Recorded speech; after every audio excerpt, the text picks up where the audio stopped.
Almighty God, we give thanks to you, the creator of the universe, and humbly beseech you to direct and prosper the deliberations of the members of this House, here assembled for the advancement of your glory and the trust and welfare of the people of Trinidad and Tobago.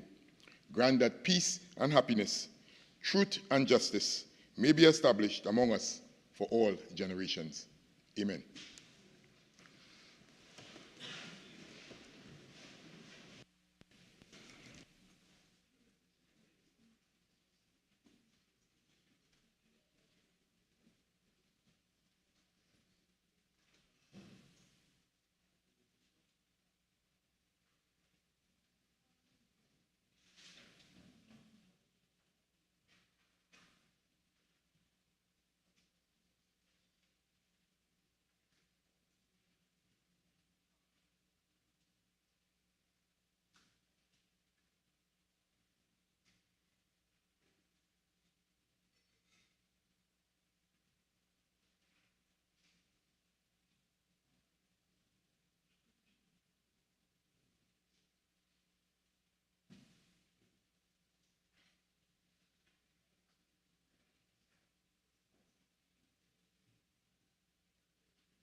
Announcements by the Deputy Speaker.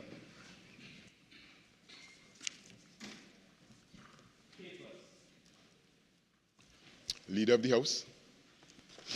Thank you very kindly, Mr. Deputy Speaker. Mr. Deputy Speaker, I have the honor to lay on the table the following paper listed on the order paper in the name of the Deputy Speaker. Paper number 1, the year 2024 report of the Elections and Boundaries Commission on the review of constituency boundaries pursuant to Section 72 of the Constitution of the Republic of Trinidad and Tobago. Thank you, Mr. Deputy Speaker. Acting Prime Minister and Minister of Finance. Thank you, Mr. Deputy Speaker. Anything you want. I have the honor to lay the following papers as listed on the order paper and supplemental order paper. 1. The Trinidad and Tobago Revenue Authority, extension of period number 2, order 2024. The annual report and audited financial statements of the Heritage and Stabilization Fund of the Republic of Trinidad and Tobago for the year ended September 30th, 2023. 3. The annual report and audited financial statements of the Central Bank of Trinidad and Tobago for the financial year ended September 30th, 2023. 5 to 6. The reports of the Auditor General of the Republic of Trinidad and Tobago on the financial statements of the College of Science, Technology and Applied Arts of Trinidad and Tobago for the years ended September 30th, 2009 and September 30th, 2010. 7. The report of the Auditor General of the Republic of Trinidad and Tobago on the financial statements of the Proceeds of Crime Act, Chapter 11, 27, Seized Asset Funds Account for the year ended September 30th, 2023. 8 to 9.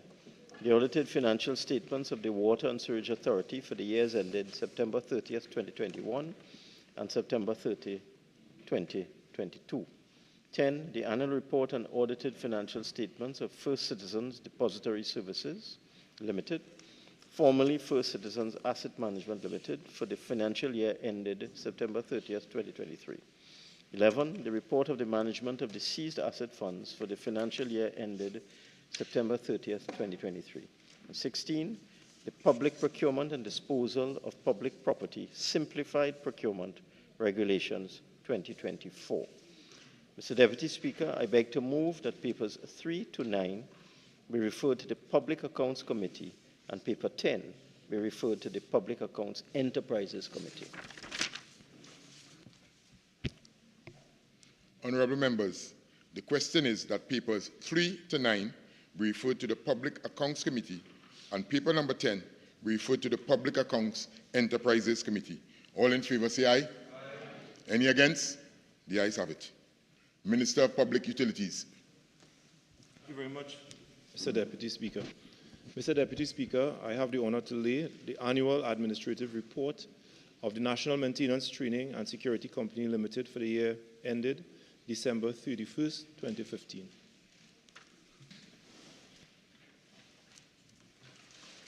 The Minister of Labour.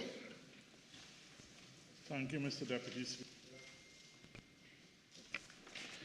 I have the honor to lay the submission of the competent authority of ILO Convention number 191 and ILO recommendation number 207 concerning safe and healthy working environments, consequential amendment, and ILO recommendation number 208 concerning quality apprenticeships.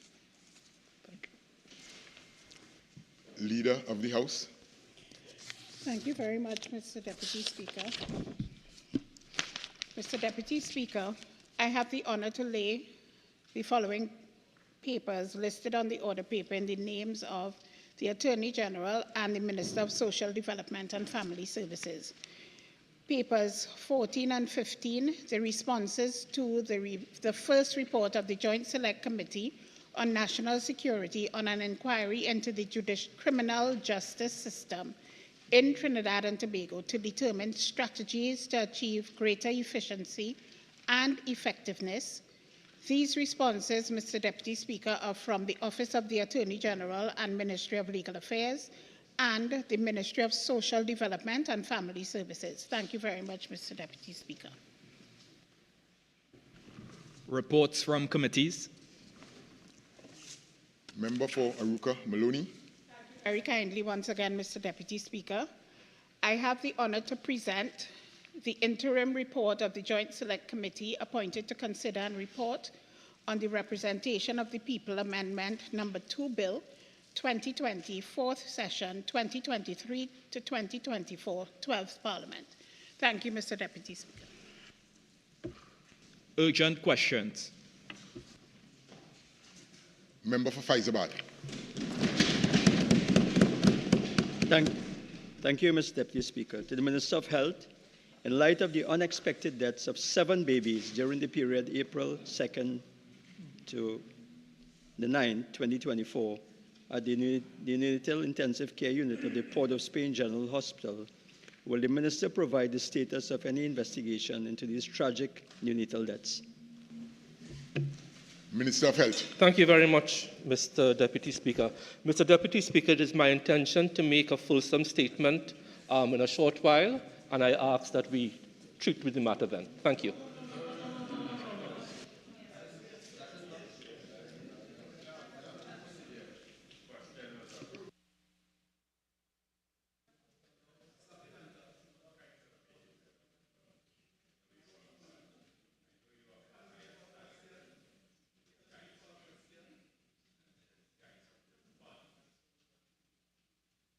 Okay, honourable members,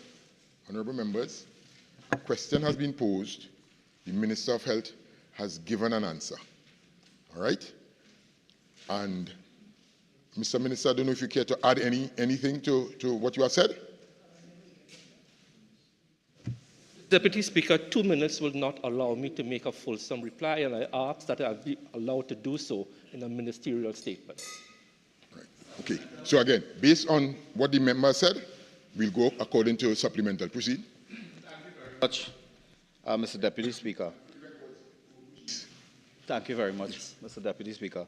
In light of the non-answer of the Minister on this critical tragedy, would the Minister indicate whether or not they have identified whichever institution or persons are to blame for this unparalleled tragedy that faces the nation at this time? Minister of Health. Mr. Deputy Speaker, I will be making a fulsome statement in a very short while.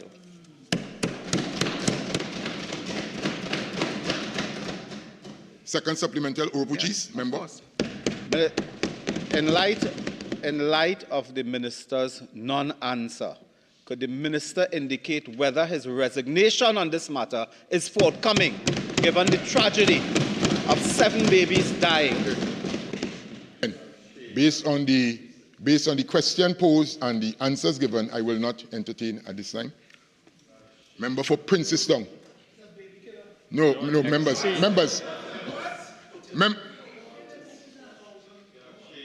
Again, Shogunas West, you can have your seat. You can have your seat. Members. Proceed.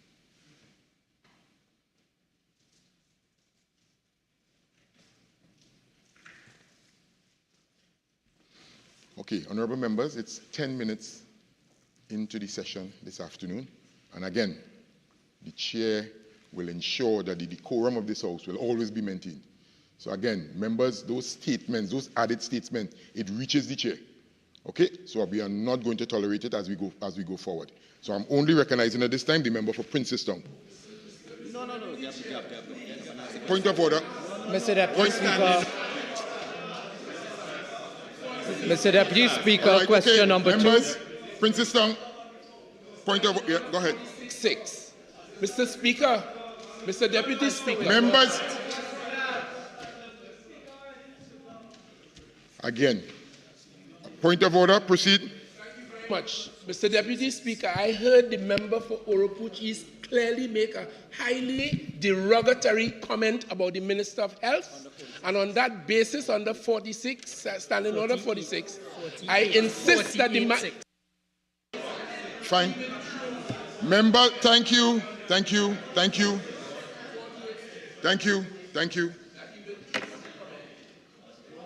All right, okay. Member for Princestown, on the point of order raised, member for Couva South, could you just withdraw the statement you made earlier? Oh, my apologies. Oropuch East.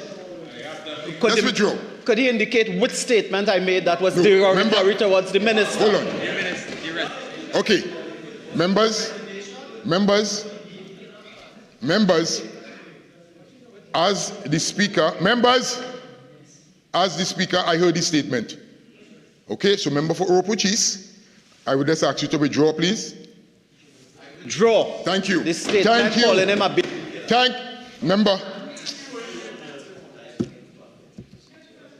Member, unreservedly, I just ask you to withdraw. Let's withdraw. Properly, I always do. Thank you. Again, members, 1 second, member. Again, members, it's very early in the session. All right, I'm hoping that we would not be here too long today, for the whole of the evening. So please, let's ensure that the decorum is maintained. All right, so statement has been withdrawn, and I now recognize member for Princestown. Thank you, Mr. Deputy Speaker. Mr. Deputy Speaker, question number 2 to the Minister of Social Development and Family Services. Given the beheading of 4-year-old Amara Lalit, will the Minister inform the House what support has been provided to assist the bereaved family of the said child? I will call on Leader of the House. Thank you very kindly, Mr. Deputy Speaker. It is clear that what the member for Chaguanas West has issued is having all of them feeling very antsy. And clearly they have forgotten the decorum of... Clearly they have forgotten the decorum of the Parliament. So you all need to Mr. Deputy Speaker, I stand on 48-1. She's been totally irrelevant. Leader's been 48-1. I stand on 48-1. She's been totally irrelevant to what is has. Okay, members, both members, have your seat again. Let's.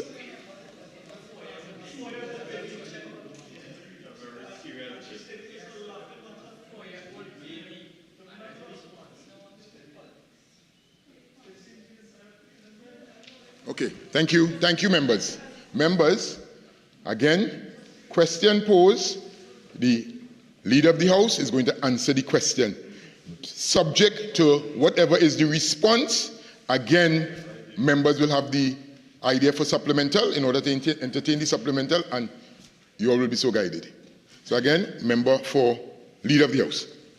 Thank you very much. Mr. Deputy Speaker, I rise on Standing Order 48-1 on the statement that has been made, and I haven't heard you made a ruling on that. I rise on 48-1, the irrelevant statement made by the honourable member in response to the question asked by the member for Princestown. This is... Thank you, member. And hold on. Again, the Speaker has called upon the Leader of the House to answer the question. All right? Whether it is you may find it irrelevant or not, the Speaker will have to determine accordingly. So again, overrule, proceed. Thank you very kindly, Mr. Deputy Speaker. Mr. Deputy Speaker, in response to the question posed by the member for Princestown, I rise on behalf of the Minister of Social Development and Family Services. And I would like to indicate that the Ministry of Social Development and Family Services has undertaken the following activities. They have assigned a family services social worker to provide family case management for the mother of the child, Ms. Tricia Villarreal, and the family unit of the deceased child, Amara Lalit. This was done on Tuesday, April 9th, 2024. Formal contact has been made with the Victim and Witness Support Officer through the Ministry of Social Development to the Tunapuna branch and finalized arrangements for the conduct of an assessment by the Family Services social worker regarding the psychosocial needs of Tricia Villarreal and her family, and this was done today, Mr. Deputy Speaker. Today, also, a team of 4 family social services workers conducted a home visit at a neighbor's house and met with Tricia Villarreal, where a psychosocial assessment was conducted and an intervention plan drafted to be implemented by social workers of the National Family Services Division in tandem with the crisis intervention strategies being implemented by the Victim and Support Unit of the TTPS. Thank you, Mr. Deputy Speaker. Supplemental, member for Princestown. Thank you, Mr. Deputy Speaker. Mr. Deputy Speaker, could the minister say whether the family applied for any assistance from the ministry prior to the incident and was denied as indicated by Amara's mother? Leader of the House. Mr. Deputy Speaker, I do not have that information. Okay. Supplemental, member for Princestown. Thank you, Mr. Deputy Speaker. Mr. Deputy Speaker, in light of the issues raised by a member of the family of Amara, could the minister indicate, based on that information, whether the government is actively looking at reforming the adoption process? Again, based on the initial question and based on the answer given, the question will not be entertained. Proceed. Questions on notice? Oral answer. Leader of the House. Thank you very kindly, Mr. Deputy Speaker. Mr. Deputy Speaker, there are 6 questions for oral response. We will be answering 4 of these questions. And Mr. Deputy Speaker, I'm asking for a 2-week deferral for questions 47 and question 50. There are 2 questions for written response, and we will be answering both questions. Thank you, Mr. Deputy Speaker.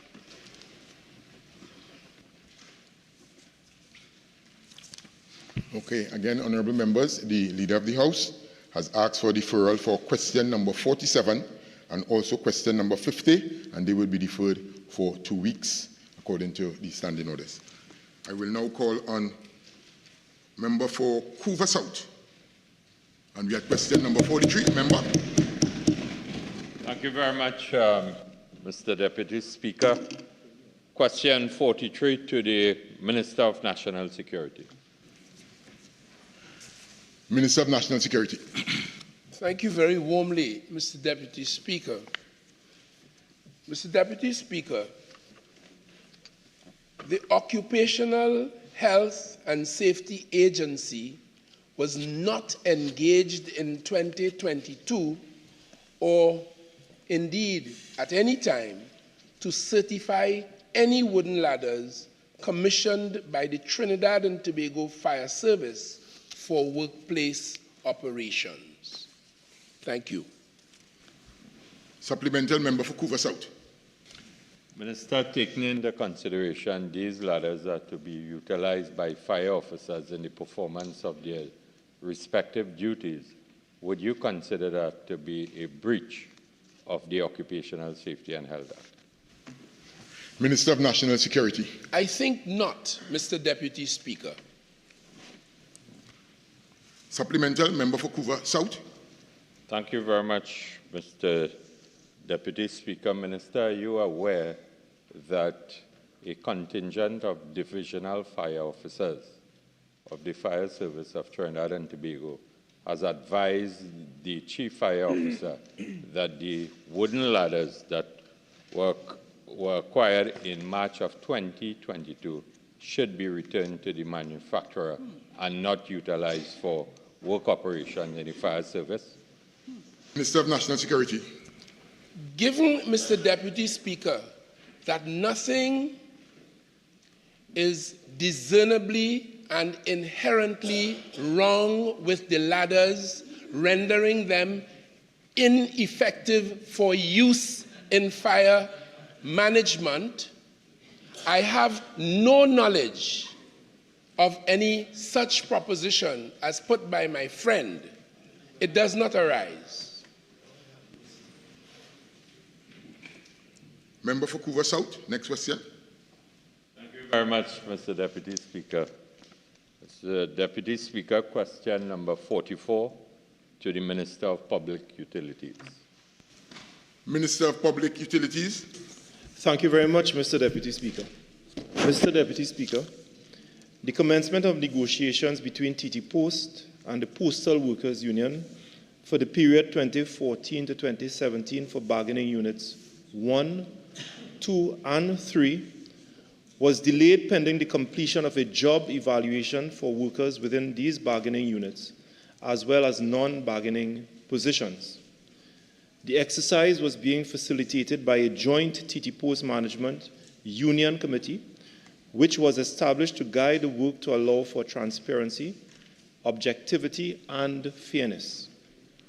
There has been a delay in the finalization of the report on the job evaluation exercise as a result of serious anomalies identified by the Chief Personnel Officer relating to grading, supervisor-subordinate, inappropriate placement of positions, and inappropriate comparators for the market survey.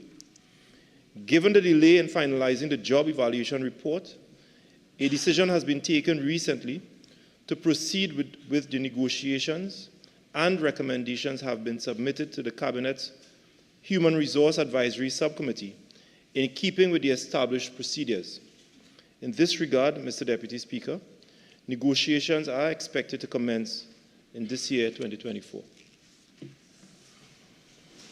Supplemental member for Couva South. Mr. Deputy Speaker, given the Minister's track record in guiding the public as it relates to information from state enterprises, Minister, are you telling this House that the job evaluation survey that you just referred to has not been completed?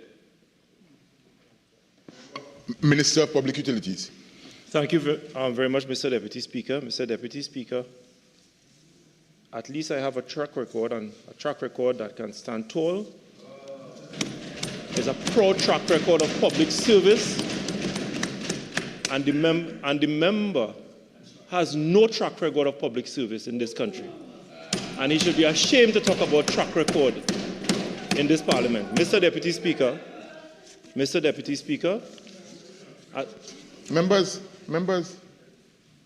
Members, a question has been posed and the member is answering. And again, as a result of the answer given, you will have the additional supplementals. It's clear in the procedure. Listen, and member for Naparima and member for St. Augustine, no assistance needed, you know. None whatsoever. The minister is answering. Proceed. Thank you very much, Mr. Deputy Speaker. Mr. Deputy Speaker, the matter is before the Human Resource Advisory Committee, and as I've indicated in my response, negotiations are expected to commence in fiscal 2024. And I am very proud of my P&M track record of public service in Trinidad and Tobago. Supplemental member for Couva South. Minister, can you inform this House whether you are aware that the job evaluation exercise between TT Post and the Trinidad and Tobago Postal Workers Union was signed off in 2010? What's the last thing? In 2010? 10, okay. Okay, again, Minister of Public Utilities. Mr. Deputy Speaker, I cannot respond to this assertion by the member for Couva South because of his lack of track record of public service in this country. Mr. Deputy Speaker, I rise on point of order 48.1 and 48.6. And no, hold one sec. Again, member, as the Speaker, the Chair will ascertain based on the comments made whether it is that the standing order has been breached. And member for St. Augustine, I'm sorry to say, I'll have to stand it down. Proceed. No, again, member for St. Augustine, take a 5 minutes, please. Please, take a 5 minutes. I'll appreciate. Members, please. Members, I have ruled. Urupuch West, I have ruled. Lavantil West, I have ruled. Minister of Finance, I have ruled. Member for St. Augustine.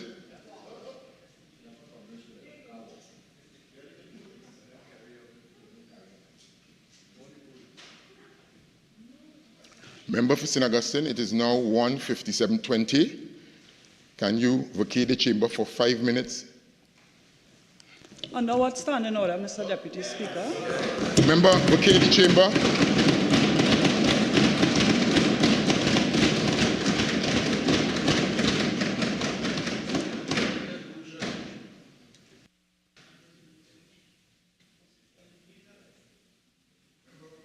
Marshal, could you assist the member?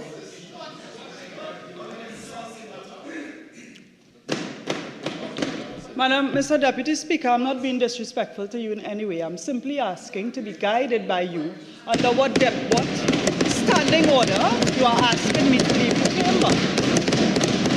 Honorable members, I have ruled. Member for St. Augustine, it is now 1:58:10. 5 minutes, please.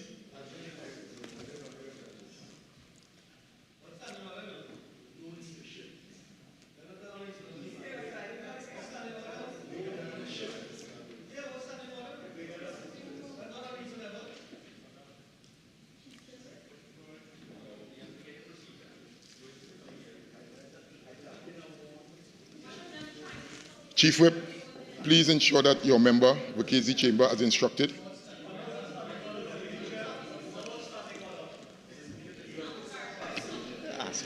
Mr. Deputy Speaker, I rise on standing order 55.3. Mr. Deputy Speaker, I am leaving the... Mr. Deputy Speaker, I rise on standing order. I still await your guidance to advise me under what standing order. Thank you.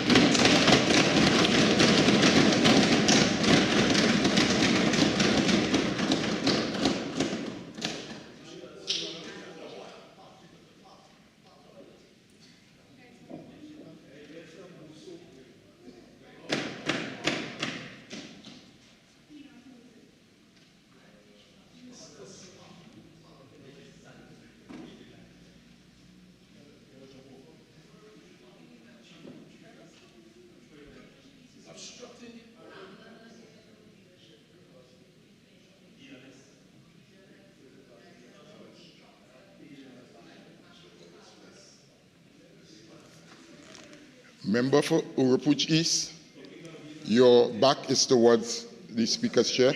And could you just kindly come forward so that the member could vacate, please? Come on, members. Members.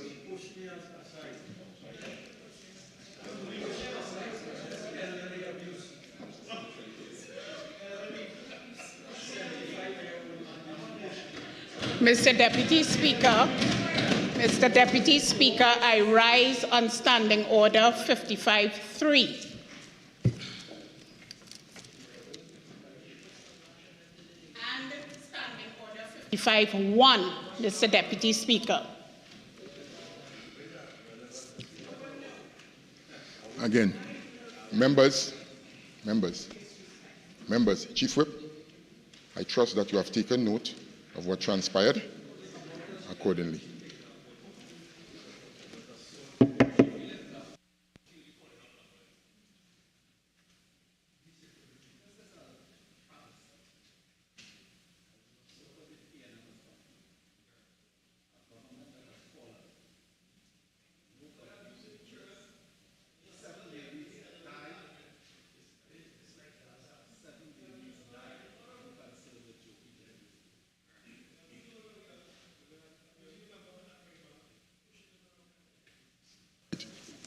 Honourable members, I will draw to your attention with regards to Standing Order 55, order in the House and its committee, Standing Order 1, and also Standing Order number 3. And we'll move on. Supplemental, you have a supplemental again, member for Couva South? Yes, sir. All right, proceed. Mr. Deputy Speaker, as I said, given the fact that the Minister misled this House as it relates to the data breach at TSTT, is the Minister standing by his word that the job evaluation exercise between the TT Post, the management of TT Post, and the Trinidad and Tobago Postal Workers Union, has it been agreed to, or has it not been signed off between both parties? Again, Minister of Public Utilities. May I rise on Standing Order 48-6 in relation to what my colleague said about the Minister and the House, 48-6, imputing improper motives. It is not a fact. Members.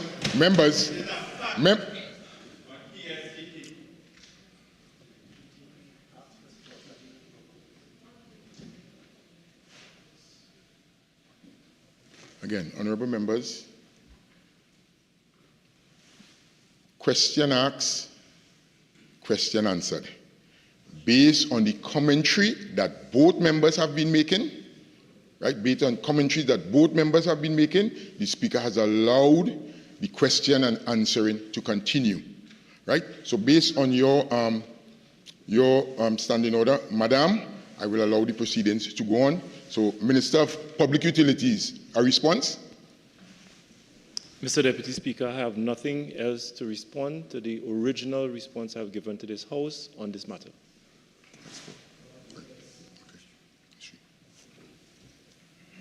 Member for Couva South, question number 45. Thank you very much, Mr. Deputy Speaker. Question number 45 to the Minister of Energy and Energy Industries. Minister of Energy and Energy Industries. Thank you very much, Mr. Deputy Speaker.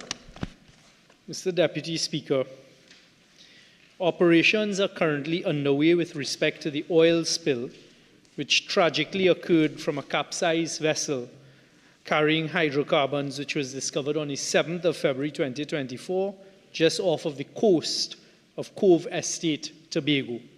Due to the nature of the work being undertaken, the response to the question will be addressed in two parts. One, the onshore cleanup operation, and two, the de-inventory and salvage of the capsized vessel. In relation to item one, the onshore cleanup operations, the Ministry of Energy and Energy Industries engaged its state company, Heritage Petroleum Company Limited, on February 9th, 2024, to provide technical support in managing the incident. Heritage activated its incident management, business support, and wildlife rescue teams, mobilizing a cadre of 47 persons and relevant equipment to support the oil spill response. Heritage focused on shoreline cleanup activities in 8 areas from the Scarborough waterfront to the Thompson River, including wildlife search, rescue, and rehabilitation. Given that most of the mobile or free oil in the 8 areas assigned to Heritage has been removed, Heritage has begun scaling down its on-site personnel and equipment as needed. A joint assessment of these areas to identify the endpoints is underway. The assessment will be to outline a standard to determine completeness of the cleanup activities and is being performed by a committee which includes representatives of TEMA, Ministry of Energy, the International Tankers Owners Pollution Federation Limited, Oil Spill Response Limited, and the All Fisherfolk Tobago Association. Site visits were conducted on the 28th and 29th of March, with a guideline document expected to be finalized and presented in April at a technical meeting, after which Heritage will provide estimated timelines for the end of this cleanup phase. With respect to item 2, the Ministry of Energy and Energy Industries has retained T&T Salvage Inc. in joint venture with QT Environmental Services Inc., 2 American entities with international expertise and experience, to conduct survey and sampling activities, de-inventory of the capsized vehicle, on-water pollution management, as well as refloating of the wreck. As of April 8, 2024, survey and sampling activities have been completed and operations to de-inventory the vessel are underway. These operations include breaching the double hull to access the vessel's cargo tanks and setting up an onshore temporary storage facility to offtake the vessel's remaining inventory. These 2 activities are due to be completed by April 11, 2024. Following this, pumping the vessel's inventory will follow and is expected to take approximately 30 days. The latest estimates are that a total of 34,000 barrels is still on board. At present, approximately 20,000 barrels has been confirmed. Your answer time has expired. Supplemental, member for Cooper South. Given the response of the Minister and taking into consideration, Mr. Deputy Speaker, that 2 months have elapsed since this oil spill, could the Minister inform this House if the government has been able to identify the owners of the barge and the tugboat involved in this spill? Minister of Energy and Energy Industries. Mr. Deputy Speaker, that exercise and the confirmation of the owners continues to be pursued by the Ministry of Works and Transport, in particular the Maritime Division, utilizing international resources, along with the Ministry of Foreign and CARICOM Affairs, who have been writing to various countries to ascertain and to obtain documentation to support the ownership, the finding of the ownership of these vessels. Supplemental, member for Cooper South. Minister, are you in a position to inform this House how much has been incurred by the central government as it relates to the cleanup operations in this oil spill? Minister of Energy and Energy Industries. At this stage, the answer to that is no. It's an ongoing operation, and the expenses are being tabulated to then be taken to the Cabinet.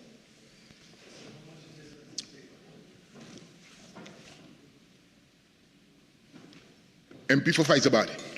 And we are with question number 48. Thank you, Mr. Deputy Speaker. Question number 48 to the Minister of Health. Thank you very much. Thank you very much, Mr. Deputy Speaker.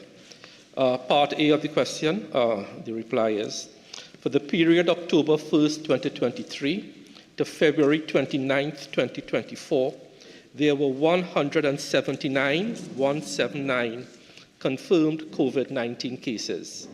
Part B, for the said period in Part A above, there were 31 deaths from COVID-19.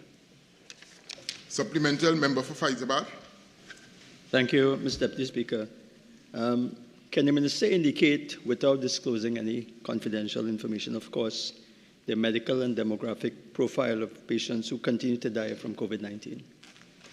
Minister of Health. Yes. Unfortunately, we followed the same pattern. The elderly, 26 persons were over 60, 16 were over 80, but more importantly, the comorbidities. Diabetes were present in 42% of the cases, hypertension in 55% of the cases, and 39% of the cases had both diabetes and hypertension. Other comorbidities, chronic kidney disease, cardiac failure, malignancy, stroke, Parkinson's disease. Mr. Deputy Speaker, I just want to quote briefly from a WHO report. Chronic diseases take an immense and increasing toll on lives. And healthcare leaders around the world are having increasing trouble trying to get their populations to adopt healthy lifestyles. Please allow me to quote from a WHO report.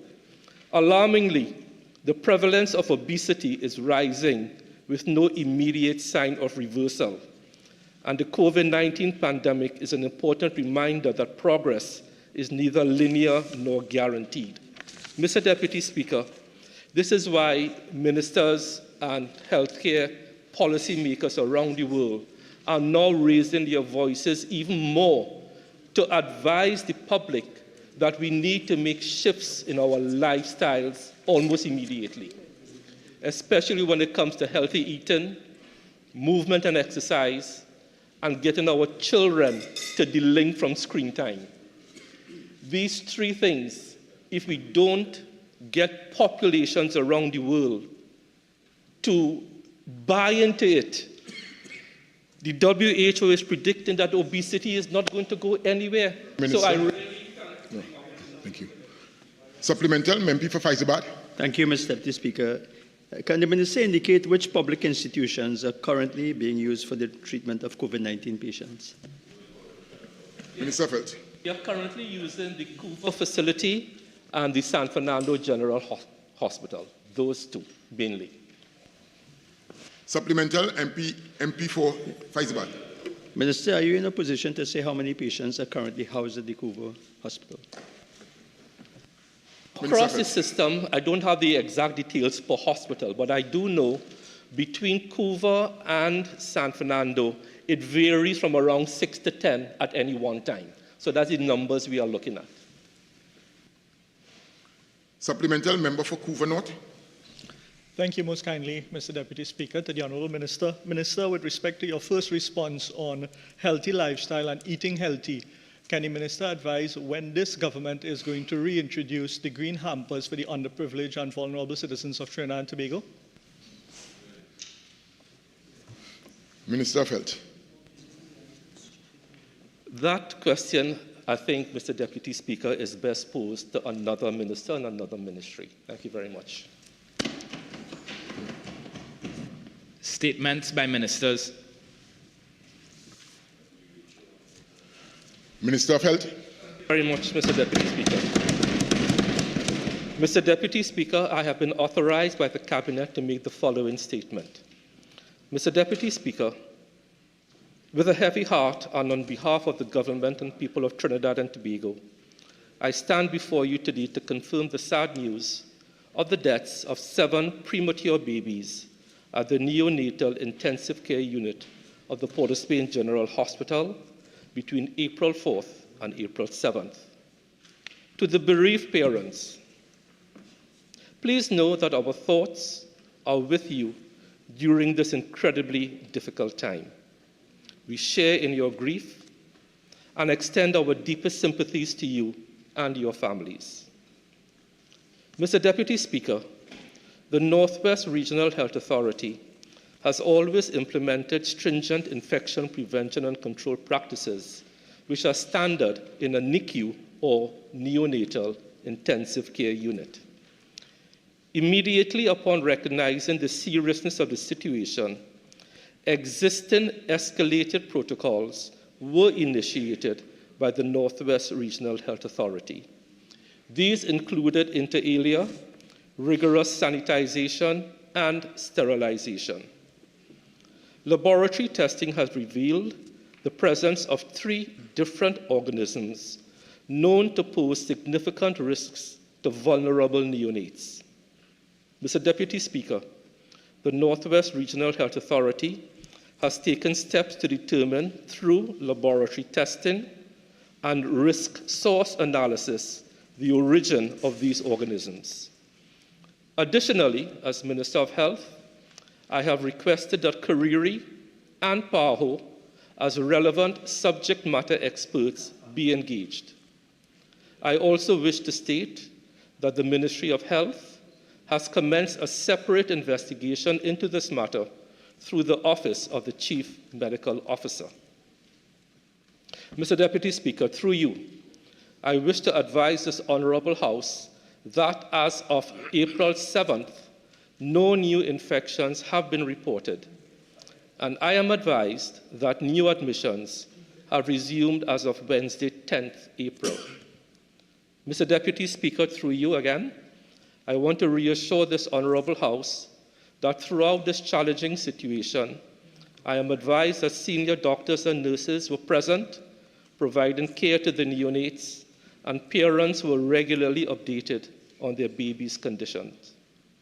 We recognize the emotional toll this has taken on the families, and all parents have been offered bereavement counseling by the Northwest Regional Health Authority. Again, Mr. Deputy Speaker, on behalf of the Ministry of Health, I offer our sincerest condolences to the families who have experienced this loss. Thank you very much. I will recognize MP for Faizabad. Thank you. Thank you very much. Thank you very much, Mr. Deputy Speaker. Minister, can you indicate, in view of this very tragic and urgent situation and the obvious anxiety it causes the population, pregnant women, when the report commissioned through the CMO will be available? Minister of Health. So we are following our adverse events protocols. We have had 2 meetings between the Ministry of Health and the Northwest Regional Health Authority. After those 2 meetings, the CMO has already begun that investigation. As I said, we are engaging PAHO. Kariri has been already engaged, and Kariri will be on site, I am advised, from tomorrow morning. As soon as we compile the data from these reports, we will have more to say on the matter. But we are actively engaged in this matter. Thank you very much, Mr. Deputy Speaker. Motions relating to the business or sittings of the House and moved by a minister.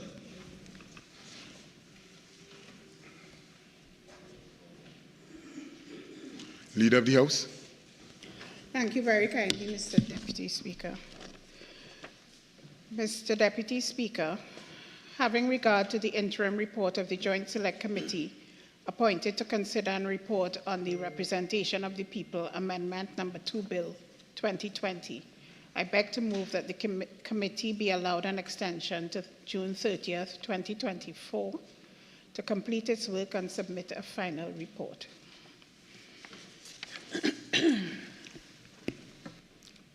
Honourable members, the question is that the Joint Select Committee appointed to consider and report on the Shipping Bill 20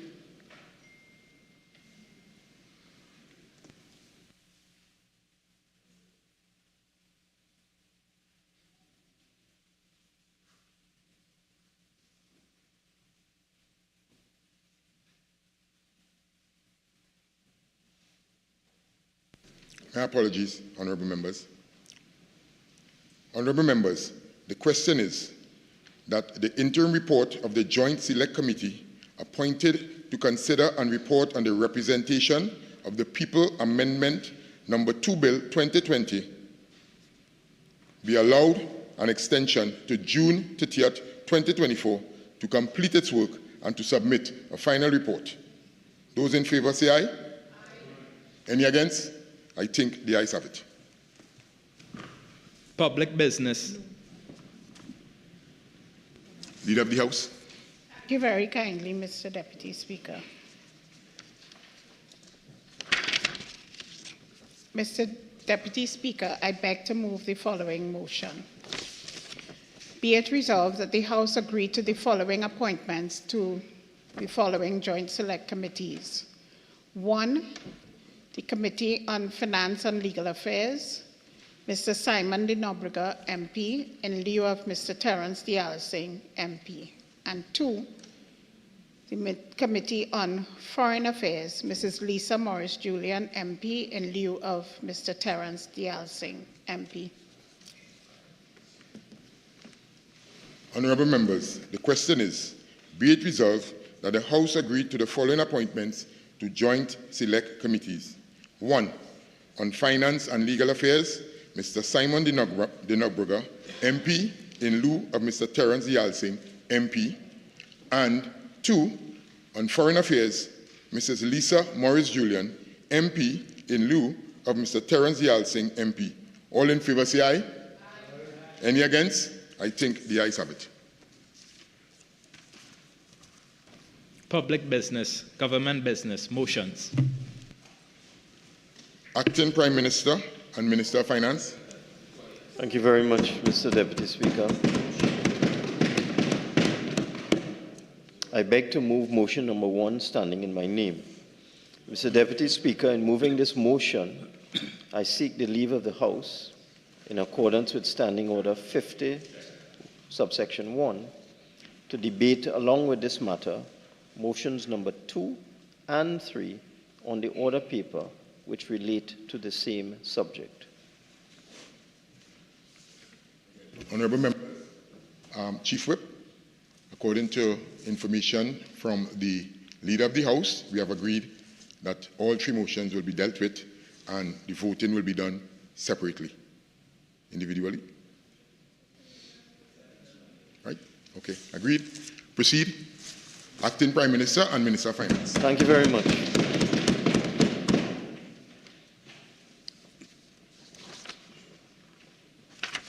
Mr. Deputy Speaker, whereas Section 13(1) of the Trinidad and Tobago Revenue Authority Act 2021, Act number 17 of 2021 provides, inter alia, that the Minister shall by notification, subject to affirmative resolution of Parliament, appoint the Director General and such number of Deputy Directors General of the authority as are required. And whereas the Minister of Finance has by notification dated the 15th day of March 2024 appointed Ms. Patsy Latchman Atterbury to the office of Director General of the Trinidad and Tobago Revenue Authority with effect from the date of her assumption of duty in that office, and whereas it is expedient to approve the notification, be it resolved that the notification of the appointment of Mrs. Patsy Latchman Atterbury to the office of Director General of the Trinidad and Tobago Revenue Authority be approved. Mr. Deputy Speaker, if one goes into the records, one will see that the job description of the Director General of the Trinidad and Tobago Revenue Authority is as follows. The summary is as follows. The Director General is an executive position on the structure of the Trinidad and Tobago Revenue Authority. The incumbent shall be an ex officio member of the Board of Directors. The Director General has the dual role of institution building and strategic and operational leadership of the Trinidad and Tobago Revenue Authority. This requires the incumbent to ensure the development and implementation of high-quality strategies and plans that are informed by government policy and the operating environment. The Director General, therefore, must ensure that the strategies and plans are aligned with short-term and long-term objectives. In terms of responsibility and accountability, the Director General is required to provide strategic, proactive, and effective leadership for the Trinidad and Tobago Revenue Authority's operations, advise the Minister on revenue implications, tax administration, and aspects of policy changes relating to all taxes referred to in the Act. Advise the Minister on any matter that can affect public policy or public finance, or any other matters that the Minister considers that could improve the effectiveness or efficiency of the administration or enforcement of the revenue laws.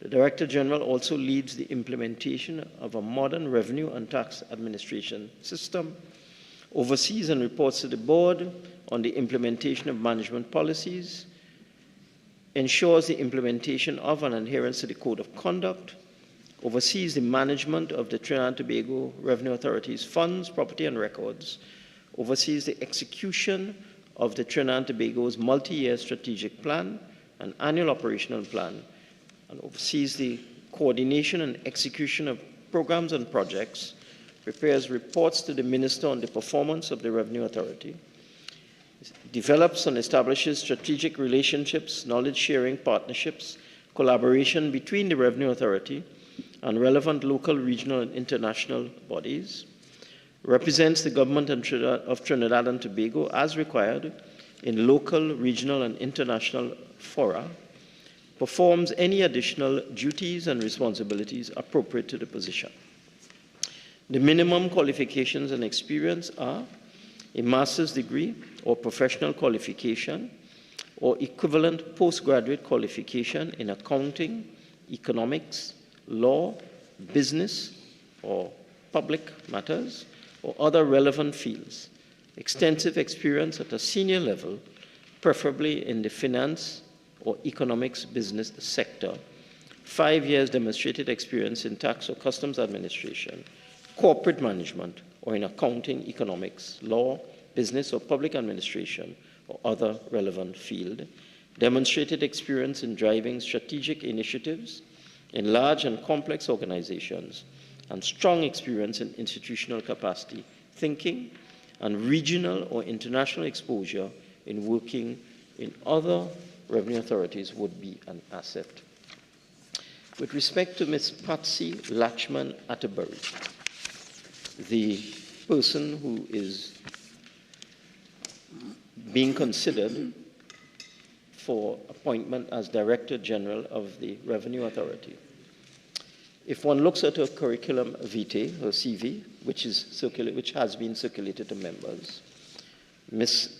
Lachman Atterbury is the holder of a Bachelor of Science, upper second class degree in Management Studies that was awarded to her from the University of the West Indies in 1986.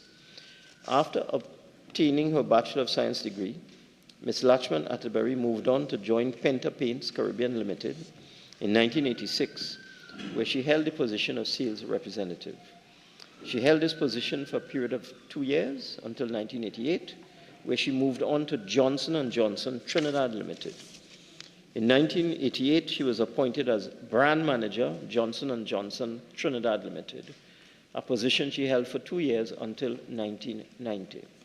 In 1990, she moved on to hold the position of brand manager, Sterling Drug Limited, which she held for 2 years. In 1992, Ms. Lachman Atterbury then moved to the post of export representative, Bermudez Biscuit Company, Trinidad. She held this position until 1996, making her time at the biscuit company 4 years. From 1996 to present, Ms. Lachman Atterbury has held executive positions in several companies. The first being the position of General Manager, Caribbean Brands Limited, from 1996 to 1999. During the period at this company, she was responsible for starting up and building the entity for the purpose of distribution of products manufactured by companies in the Bermudez Group. She established the company as a formidable competitor and leader of merchandising trends in Jamaica. She implemented a just-in-time logistics system to facilitate products for the consumer and manage a group of 90 persons and reported to the chairman of the company. She then moved to the position of General Manager, Jamaica Biscuit Company Limited, from 1999 to 2007, a period of 8 years. As the General Manager of that company, Ms. Lachman Atterbury led an executive management team to transform the company from the leading manufacturer of one of Jamaica's staples to a manufacturing and distribution entity supplying both local and export markets. She also established an efficient distribution network in the local marketplace. Significantly, Ms. Lachman Atterbury was instrumental in a culture shift from bureaucratic machine to a work hard, play hard entity. She changed the focus from production-driven to market and consumer-driven, achieving US profits annually. During this period, Ms. Lachman Atterbury pursued her Masters of Business Administration at the University of the West Indies and was awarded the degree in 2006 with distinction and top of class. In 2007, not finished, Ms. Lachman Atterbury moved up the corporate ladder and was appointed Vice President, Small Medium Enterprise, the Bank of Nova Scotia of Jamaica Limited, for a period of 7 years. When she worked with the bank, she was responsible for developing, planning, and leading the design of strategic initiatives to grow the SME portfolio and positively impact the Bank of Nova Scotia Group in Jamaica while transforming the SME sector in Jamaica. She was also responsible for the establishment of the Scotiabank Chair of Entrepreneurship, the Scotiabank Development Program 2008, Scotiabank's Coaching and Mentorship Program for SMEs. She contributed to heightened national attention on record keeping by SMEs, cultivated strategic alliances, and finally, as Vice President, she led a team in the establishment of Credit Scotia Jamaica, a microfinance entity. In 2007, Ms. Lachman Atterbury was appointed as Executive Vice President, Retail Banking, the Bank of Nova Scotia Jamaica Limited, for a period of 10 years. During this period, she had direct responsibility for developing, planning, and leading strategic initiatives to grow the retail banking share of wallet and ensure programs to optimize customer satisfaction and retention. Her responsibilities included the retail branch network, small business banking, mortgages, non-branch sales, microfinance, and customer service. In 2017, Ms. Lachman Atterbury was appointed Chief Executive Officer, Tasty Jamaica Limited, a position she held until 2021. As CEO, she was responsible for the efficient and profitable manufacturing and distribution of the iconic Tasty patties across a wide network. During this period, Ms. Lachman Atterbury commenced studies in a doctorate of business administration with the University of the West Indies. She is currently pursuing these studies. In 2022, Ms. Lachman Atterbury was appointed Managing Director, GK Capital Management Limited, a position she currently holds. In this position, she develops the company's strategies, oversees the company's financial performance, investments, and other business ventures. Based on these qualifications and experience, I am of the view that Ms. Lachman Atterbury is highly qualified and suitable to lead in the position of Director General, Trinidad and Tobago Revenue Authority.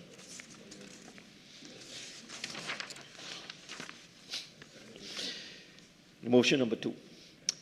Mr. Deputy Speaker, I beg to move motion number 2 standing in my name. So we could go Muli.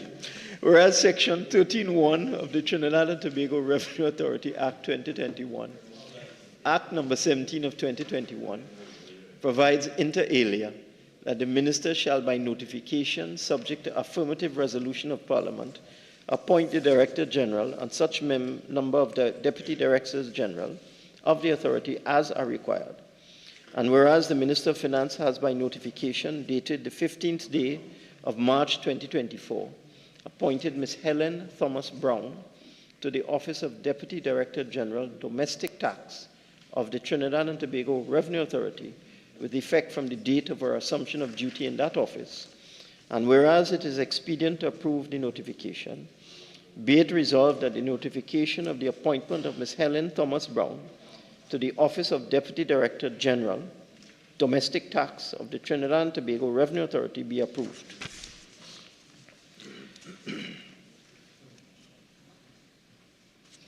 Mr. Deputy Speaker, Mrs. Helen Thomas Brown is a career public servant who entered the public service in 1982 in the position of Clerk 1, Ministry of Labour, Social Security and Cooperatives.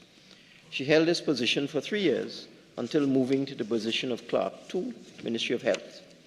She held that position for 8 years. In 1993, Ms. Helen Thomas Brown moved into the Inland Revenue Division as a field auditor for a period of 9 years. During this time, Mrs. Thomas Brown performed extensive field audit examinations to determine tax liabilities in accordance with appropriate legislation, including the examination of accounting systems and records, performing analysis, sourcing third-party information, communicating with representatives, advising in tax matters, raising assessments based on audit findings. In 2002, Ms. Helen Thomas Brown held the position of Field Auditor 2, which she remained in for a period of 5 years at the Inland Revenue Division. During this time, she determined objections to VAT assessments and a review of audits, investigative and analytical work. She also liaised with legal representatives, attended to matters before the Tax Appeal Board, as well as lecturing at the Inland Revenue Division Training Center. In 2005, she moved to the position of Accountant for Inland Revenue Division.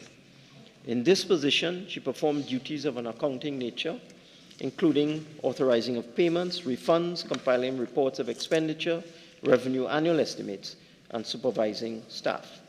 In 2007, she moved to the Office of the Integrity Commission of Trinidad and Tobago, where she held the position of Investigating Analyst, Financial Investigator, for a period of 7 years.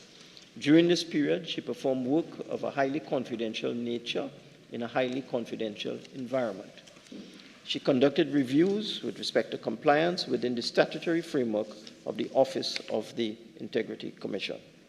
In 2014, she returned to the Inland Revenue Division, where she held the position of Field Auditor 4 for a period of 1 year. In this position, she supervised group audits in petroleum and large taxpayers' business unit, the energy sector. She was also responsible for advising, reviewing, and approving audit cases. Ms. Helen Thomas Brown also has held the positions of Field Auditor 5 and Assistant Commissioner, Inland Revenue Division, from 2016 to 2022. During this time, she was responsible for the management of the petroleum and large taxpayers business unit, planning, supervision, advisory, and administrative functions within that unit, training and development of staff, development of initiatives and strategies, compliance of audit assessments, research and interpretation of taxation laws, technical advice in respect of internal and external matters, representation of the Board of Inland Revenue and external committees, provision of technical advice and the review of objections to tax assessments, and collaboration with the legal unit in appeal matters. She currently holds the position of Commissioner of Inland Revenue from 2022 to the present time. She is currently responsible for leadership and strategic direction of the Inland Revenue Division's operations in the administration of taxes, ensuring the management of the legal department, objections, tax administration improvement, and library functions of the Inland Revenue Division. She manages also the debt management, district revenue services, and training functions. Also ensures the division's representation at international tax organization events, and provides support to the Ministry of Finance and external stakeholders, prepares executive performance reports. Her educational background is as follows. She's a fellow of the Association of Chartered Certified Accountants. She has a Bachelor of Business Administration from Andrews University in the United States, a diploma in transfer pricing from the Inter-American Center of Tax Administration, a certificate in institutional governance, virtual training to advanced revenue administration from the Vitara OECD SIAT IOTA IMF, a certificate in reform management fundamentals, setting up a reform program, virtual training to advanced revenue administration from the same organization, a certificate in reform management, again from the same organization, OECD SIAT IOTA IMF, a certificate in strategic management module for tax administrators from the same organization, as certification in income tax law and practice, advanced accounting and examination of accounts, Inland Revenue Division. She also attended St. George's College, where she did her O-levels and A-levels. I am therefore of the view that Mrs. Helen Thomas Brown is highly qualified and suitable to lead in the position of Deputy Director General, Domestic Tax. I beg to move. Motion number 3. I beg to move motion number 3 standing in my name, Mr. Deputy Speaker. Whereas Section 13(1) of the Trinidad and Tobago Revenue Authority Act 2021, Act number 17 of 2021, provides inter alia that the Minister shall by notification, subject to affirmative resolution of Parliament, appoint the Director General and such number of Deputy Directors General of the authority as are required. And whereas the Minister of Finance has by notification dated the 15th of March 2024 appointed Mr. Riyad Juman to the office of Deputy Director General, Customs and Excise of the Trinidad and Tobago Revenue Authority with effect from the date of his assumption of duty in that office. And whereas it is expedient to approve the notification, be it resolved that the notification of the appointment of Mr. Riyad Juman to the office of Deputy Director General, Customs and Excise of the Trinidad and Tobago Revenue Authority be approved. Mr. Deputy Speaker, Mr. Riyad Juman is another career public servant. He started his career as an internal auditor at the Ministry of Education in 1991. From there, he joined the Customs and Excise Division in 1996 as a Customs and Excise Officer 1, and subsequently held the following positions. From January 22, well, going in reverse order, January 22 to 2023, Assistant Controller of Customs. February 2018 to December 21, Collector of Customs. September 2017 to January 2018, Supervisor, Preventative Branch. April 2017 to September 2017, Officer in Charge at Point Fortin and Brighton Library Ports. March 2016 to March 2017, Supervisor of the Customs and Excise Division Training School. July 2015 to March 2016, Supervisor, Customs and Excise Container Examination Station, Point Lisas. July 2012 to July 2015, Supervisor of Marine Interdiction Unit. 2006 to July 2025, Officer in Charge of Vessel Maintenance and Procurement. 2004 to present, Officer in Charge of Customs Marine Training Program. 1998 to 2014, Member of the Customs and Excise Firearm Training Team. 1996 to 2015, Customs Officer assigned to the Customs Marine Interdiction Unit, where the main duties were detection and combating of smuggling of illicit drugs, arms, and ammunition through Border Patrol and Protection. Mr. Juman is an appointed Deputy Controller of Customs and Excise at present and has acted as Controller of Customs and Excise. His educational background is as follows. From the Anglia-Ruskin University, in 2018, a master's degree in Business Administration and Management with honors. From the University of Leicester, Department of Criminology in the UK, a degree in Security and Risk Management. He also attended St. Mary's College, where he did his O-levels. Mr. Juman has undertaken numerous training courses. I am seeing 2 pages here. 2016, Instructor, oh, you tell me to read it. Instructor Development Training, Bureau of Diplomatic Security, U.S. Department of State, Office of Anti-Terrorism. 2016, Biosafety for Border Control Officers, UWI. 2014, International Border Interdiction Training, U.S. Customs and Border Protection. 2014, Maritime Interdiction Operations, NDC, CCAD, OAS, CFAD, DGDDI.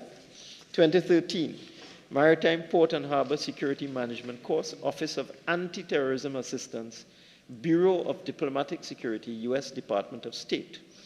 2013, Environmental Management, Delaware National Guard and Trinidad and Tobago Defense Force. 2013, Basic Knowledge and Awareness of Radiation Emergencies, ODPM. 2012, Police Investigation on Cocaine Trafficking by Sea and Drug Trafficking by Container from Copalat.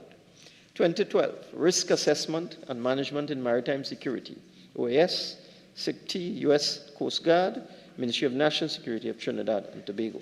2012, Combating the Illicit Trafficking in Firearms, Ammunition and Explosives, UN LIREC. 2012 as well, Maritime and Port Security Counterterrorism, the Center for Strategic Studies, Galilee International Management Institute. 2010, Train the Trainer, Arthur Lockjack Graduate School. 2010, Carrier Liaison Program Training, U.S. and Customs Border Protection. 2009, Customs and Excise Marine Interdiction Unit, Safe Boat Port Security, U.S. Customs and Border Protection. 2009, New Development in Terrorism and Counterterrorism, Special Anti-Crime Unit of Trinidad and Tobago Security Studies Institute. 2008, Advanced Operations Instructor, U.S. Customs and Border Protection, Training, Advanced Training Center. 2008, Train the Trainers, Special Anti-Crime Unit of Trinidad and Tobago. 2008, Firearms and Tactics Instructor Training Program, U.S. Customs and Border Protection Advanced Training Center. 2008, Designing and Implementing Security Plans for the Workplace, School of Business and Computer Studies. 2007, Maritime Port and Harbor Security Management, Anti-Terrorism Assistance, Bureau of Diplomatic Security, U.S. Department of State. 2006, Caribbean Border Enforcement Training, Canada Border Services Agency, and Royal Canadian Mounted Police. 2006, CCLEC RS 2000, Customs and Excise. 2004, Narcotics Investigation Course, Caribbean Regional Draw Lug Enforcement Training Center. 2004, Basic Intelligence, U.S. Department of Justice Drug Enforcement Administration. 2003, Advanced Boarding Officer Course, U.S. Coast Guard International Training Division. 2002, Airport Interdiction Training Course, U.S. Customs Service. 2002, Maritime Interdiction Training, U.S. Navy Special Warfare Unit. 2001, Monitoring and Control of Imports and Exports of Ozone-Depleting Substances, Customs and Excise Division. 2001, Combined Task Unit Training, U.S. Navy Special Boat Unit 20. 2000, Counter-Drug Training Support, Naval Special Warfare Unit. 1999, nearly finished. Outboard Motor Maintenance Course, U.S. Coast Guard. 1999, Basic Marine Law Enforcement Training, U.S. Customs Service. 1999, Boarding Officers Course, U.S. Coast Guard. 1998, Radar Communication and Navigation, Trinidad and Tobago Coast Guard. 1997, Port Security Course, U.S. Coast Guard. 1997, Basic Firearm Training, Customs and Excise. 1997, Basic Marine Training, Customs and Excise. I think, Mr. Deputy Speaker, after that very lengthy list of training and experience, Mr. Riyad Juman, the summary, Mr. Riyad Juman is highly qualified and suitable to lead in the position of Director General, Customs and Excise. I beg to move, Mr. Deputy Speaker.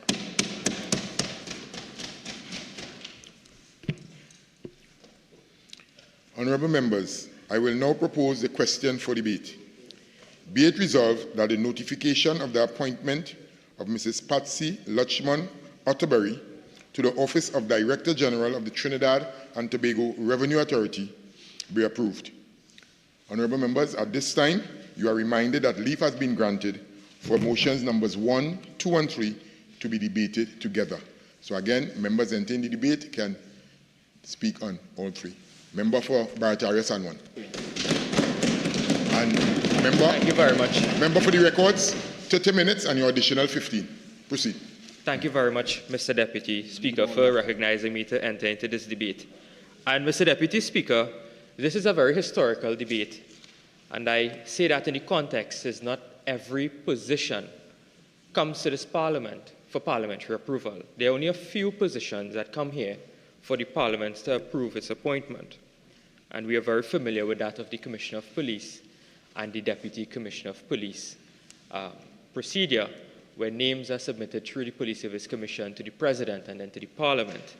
However, in this case, Mr. Deputy Speaker, it's a bit different, in that a recruitment exercise is taken that the Board of Management of the Trinidad and Tobago Revenue Authority conducts, and thereafter the Minister shall, by notification according to Section 13 of the TTRA Act, will bring those nominations to the Parliament for affirmative resolution, which means that there must be a debate and a vote on this particular matter, not only in this House, but also in the other place. And Mr. Deputy Speaker, from the outset, the position of the opposition has been very clear when it comes to the Trinidad and Tobago Revenue Authority. We have stood against the Trinidad and Tobago Revenue Authority. We are clear on that particular matter, Mr. Deputy Speaker. And there is no secret when we vote today, Mr. Deputy Speaker, the rejection is not of the rejection of the candidates, but is a rejection of the Trinidad and Tobago Revenue Authority. So we want to be very clear with that particular position here, Mr. Deputy Speaker.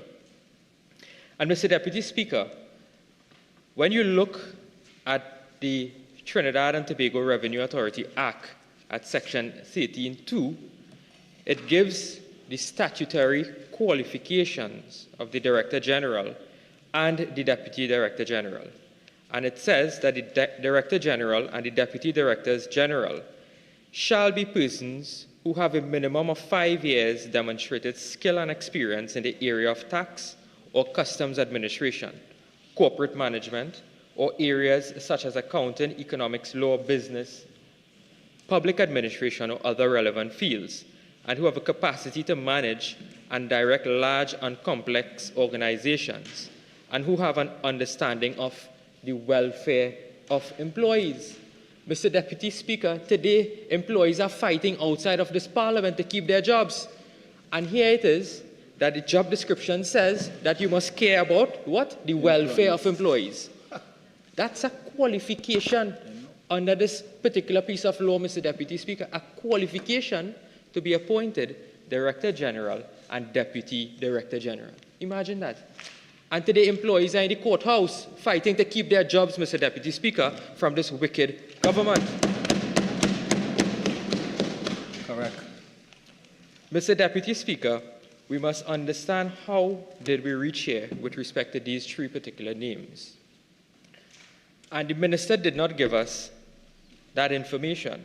So I had to rely on some newspaper articles that were published in relation to this particular matter. And the first one I want to rely on, Mr. Deputy Speaker, is a Trinidad Guardian article dated the 24th of June 2023 by Asha Javid entitled, "Government Rejects ORTT Award Frost as TTRA Head." It says, Mr. Deputy Speaker, when you look at the article, that the first recruitment procedure lasted 4 months from December 2022 to March 2023 and cost the country $119,965. Standing order 48-1, please.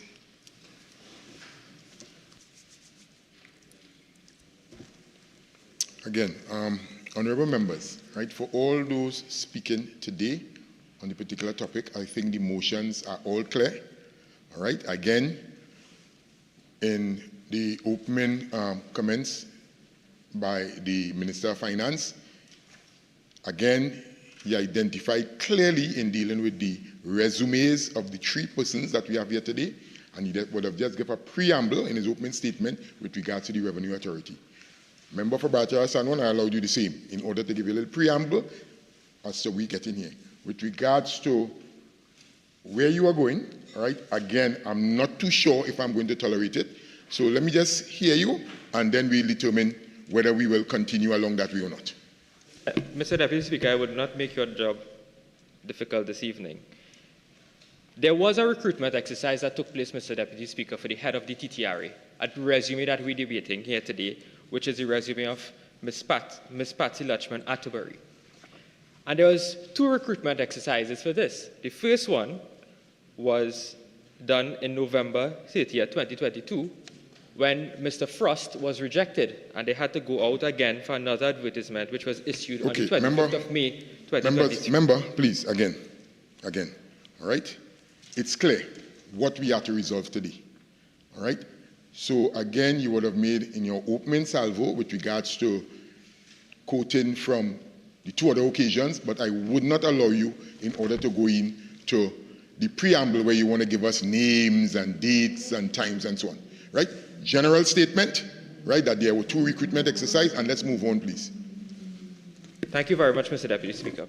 And Mr. Deputy Speaker, I think, the recruitment exercise is a very important factor that we must take into consideration because we have to understand how these resumes got to our desk. But when you look at the resumes, Mr. Deputy Speaker, and you look at the job description, if I read the first part of the job description for which the Minister referred to, of the Director General, it says the person has to be on contract. That's the first thing. So we have to look at tenure, Mr. Deputy Speaker, and you will see from the Act that these persons who are appointed on contract will have a maximum of term of about 5 years. And when you look at Ms. Atterbury's resume, you will see, for example, Mr. Atterbury, according to the Minister of Finance, and when you look at the resume, she possessed various degrees, Bachelor of Science, upper second, from the UE St. Augustine campus. Then she got the Masters of Business Administration at UE Mona, Jamaica, and I think she's now pursuing a doctorate of business administration also at Mona School of Business, UE. And Mrs. Lachman Atterbury would have spent most of her working career not in Trinidad and Tobago, but perhaps in Jamaica, since around the year 1996, in the Bermudas Group Limited. Then she moved on to the Bank of Nova Scotia Jamaica Limited, 2007 to 2017. Tasty Jamaica Limited, December 2017 to December 2021, and now currently at GK Capital Management Limited, January 2022, with the present, and the resume is dated June 2023. So Mr. Lachman Atterbury spent most of her career in Jamaica. And one has to ask, Mr. Deputy Speaker, whether or not she would be resident here as the Director General for the TTRA, whether Mrs. Lachman Atterbury will in fact dedicate the time, because she has very substantial portfolios in Jamaica, whether she will be able to dedicate that time here in Trinidad and Tobago. I happen to look throughout our investigations, Mr. Deputy Speaker, because we also conduct our investigations. And we have not seen Mrs. Lachman Atterbury's name on the voters list in this country, so we don't even know if she's registered in Trinidad and Tobago. And I think she is now going to be the first Director General of the Trinidad and Tobago Revenue Authority, Mr. Deputy Speaker. So that is one issue I would want to raise. Again, I don't know the Honorable Lady. She's qualified. We again have no issue with the person. We have an issue with the Trinidad and Tobago Revenue Authority. I want to make that absolutely clear. Absolutely clear. When we looked here, Mr. Deputy Speaker, at the other resume, that of Ms. Helen Thomas Brown and also of Mr. Riyad Nigel Juman, because they are 2 of the persons who are going to be appointed as Deputy Director General. Mrs. Helen Thomas Brown will be the Deputy Director General, Domestic Tax, and Mr. Riyad Nigel Juman will be the Deputy Director, Customs and Excise Division. So I looked again at the 2 job descriptions that was posted on the website of the Trinidad and Tobago Revenue Authority, and I compared the both of the job specs and qualifications and experience side by side. In relation to the job spec of the Customs and Excise Division Director General, it says that the educational requirements is a MSc in Finance, Law, Economics, or Management from a recognized institution. But when you look at the Deputy Director qualifications for domestic tax, is MSc or equivalent professional certification in business management, accounting, audit, or finance.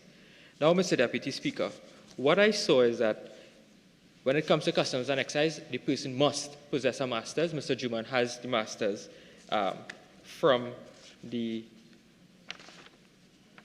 Anglia Ruskin University, UK, 2018. He was a recipient of that particular master's degree.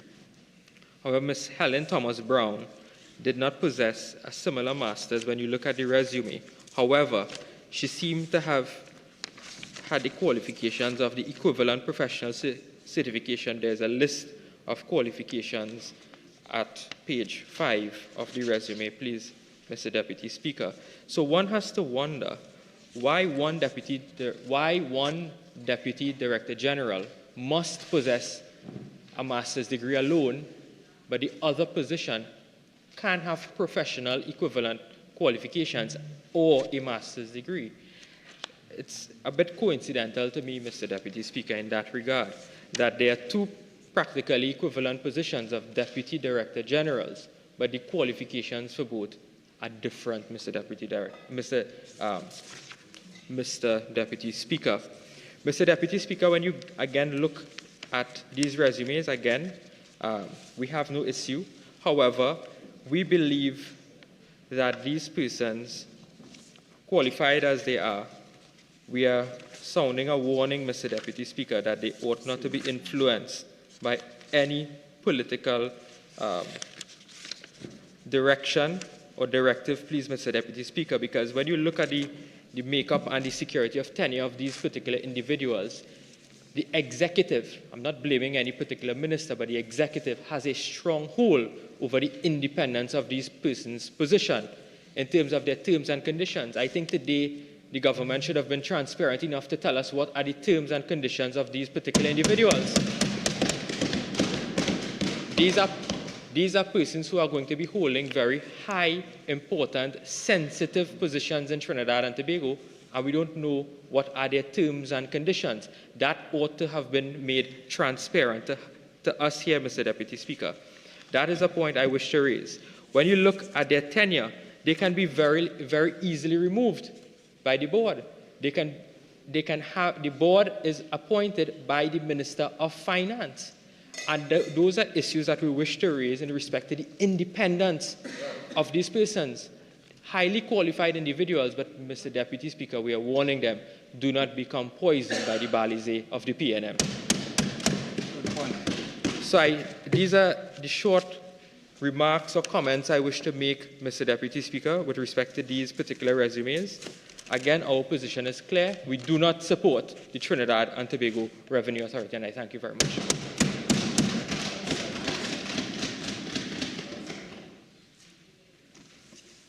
I recognize the Acting Prime Minister, Minister of Finance. Thank you very much. I recognize the Acting Prime Minister, Minister of Finance. Okay. Proceed. Proceed, Minister of Finance. Thank you very much. Stuart. Mr. Deputy Speaker, I've listened to the member for Barataria Sawa. And with respect to the compensation package and terms and conditions of the individuals, that is not a matter for the Parliament at this point in time. The Revenue Authority has submitted its recommendations for the package for these positions. In this administration, as in the previous UNC administration, there's a ministerial subcommittee of cabinet that oversees terms and conditions of employment, chaired by the Minister of Finance. And the cabinet, we call it the Human Resource Advisory Committee. The former administration just called it the Ministerial Committee. We are currently reviewing the recommendations that have come from the Trinidad and Tobago Revenue Authority, but they have couched it in a particular way that there is need to attract, high-level people, and therefore the packages would be at a fairly high level. And I give an undertaking here now that if a question is asked in the usual manner, once the committee has finished its deliberations and the packages have been accepted by the various authorities, that I would provide the information in terms of the compensation packages of the individuals.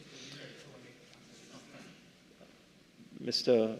Deputy Speaker, I don't mind answering a question, but if the member would do it, yes, do your thing properly. You claim you know standing orders. Do it properly. Thank you very much, Minister. He's giving way, yes. Okay. Minister, Proceed, Member for Batya. Minister, because this is a new process that we're engaging. It's the first time we're doing this. What you're confirming is that the compensation packages has not yet been settled. These persons, once they get the parliamentary approval today, means that they're appointed. When will that package be ready? Because they will be taking up their appointments on the approval of the Parliament. No, yes, it's not today. The law requires me to go to the Senate as well, just for your information. I expect we would complete our deliberations within the next week or two. So there's no issue. The TTRA was quite proactive on the matters before the Ministerial Committee. And the CPO would also advise us that the CPO is our advisor in that particular committee. With respect to the terms and conditions of the contract, it would be standard, and it would be very, very difficult to remove these persons in any capricious or whimsical manner. Okay. So I want to reiterate that when one looks at the persons involved, they are very, very qualified. I heard the member for Barataria raise a particular matter with respect to the qualifications of the person that is being recommended or being proposed to the House for the position of Deputy Director General Tax. And I made the point that that particular individual is a fellow of the Association of Chartered Certified Accountants. Now, fellowship is the highest achievement awarded to ACCA members. It's awarded after 5 years of continuous membership and continuous professional development. It represents a member's extensive experience and long-term commitment to professionalism and ethics. Now, in the accounting field, as I am sure the member for Barataria Sanwo is aware, there are different routes to professional qualifications. You could go and get a degree in accounting, or you could go the professional route and you can get the highest professional qualification. This particular person, Ms. Helen Thomas Brown, as I indicated, is a fellow of the Association of Chartered Certified Accountants. Now, to draw a parallel to the legal profession, there are persons who have the rank of senior counsel who have gone through the route of pupillage and the clerk route, working with a firm, not going through the full academic route, and have risen through the profession and are now senior counsel. I want to make the point that it is not just university education that defines a person's competence. In law and also in accounting in particular, it is membership in one of the professional organizations. So I dare say that somebody who has achieved the rank of fellow of the Association of Chartered Certified Accountants is certainly equivalent to somebody who has a postgraduate degree. I am willing to make that declaration, and I believe it to be true. I would also think somebody who has attained the rank of senior counsel, not going through the academic route, but going through the professional route, is also someone who has achieved a high level of academic excellence. So I just wanted to make that point, that accountants don't always go the university route. They go the route of professional development. And Ms. Helen Thomas Brown has gone that route. And I think in answering the question as to why the person who is to hold the position of Deputy Director General Tax is not required to have a master's degree in the field. It is because of the recognition that many persons who would be suitable for that position would have gone the professional development route. And that is why they say a master's degree or equivalent. And I think no one in this House will argue that Ms. Thomas Brown, with all of her qualifications, not only being a fellow of the the Association of Chartered Certified Accountants, and a bachelor's degree, but having a diploma from the Inter-American Center of Tax Administration and numerous certificates in governance and so on from the OECD and so on, would have equivalent qualifications of master's degree. Because you could have somebody with less experience and less professional development with a master's degree who might also qualify for the position. So I hope that has satisfied that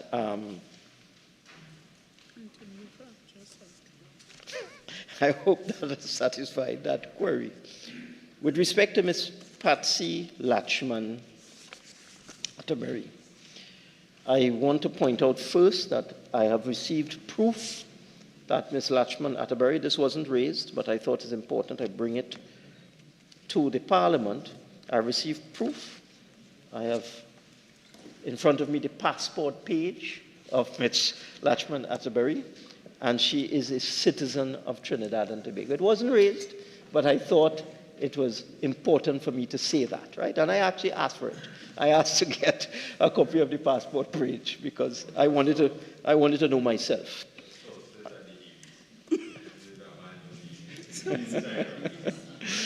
And because the lady has been abroad and working in Jamaica for so long, it would be highly unlikely that she will be registered with the Election and Boundaries Commission. I am a little surprised that a member for Barataria Sawan, who professes to be a legal luminary, would think that someone who has been out of the country for so long would still be on the voters list. That do exist. I am just making a point, Mr. Deputy Speaker, that I am surprised, Mr. Deputy Speaker, that somebody who professes to be a legal luminary would think that someone who has been resident, I read out. No, this is the motion. This is the motion. This is the motion. Mr. Deputy Speaker, the member for Barrett, I don't know why the member is shouting, but during his contribution, and I'm responding to him, during his contribution, he said that he checked the voters list, and Ms. Latchman Atterbury, as far as he could determine, was not on the voters list. That's what he said. And I am making the point, Mr. Deputy Speaker, that Ms. Latchman Atterbury has been out of Trinidad and Tobago since at least 1999. Okay? So that's 25 years. It would be very delinquent of the Election and Boundaries Committee to keep somebody on the list who has been out of the country for 25 years.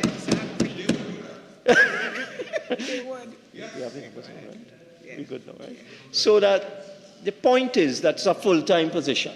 So that to answer that as well, Mr. Deputy Speaker, the more relevant point, I mean the point about the EBC was frivolous, but the more important point and a serious point was whether the person will be resident in Trinidad and Tobago.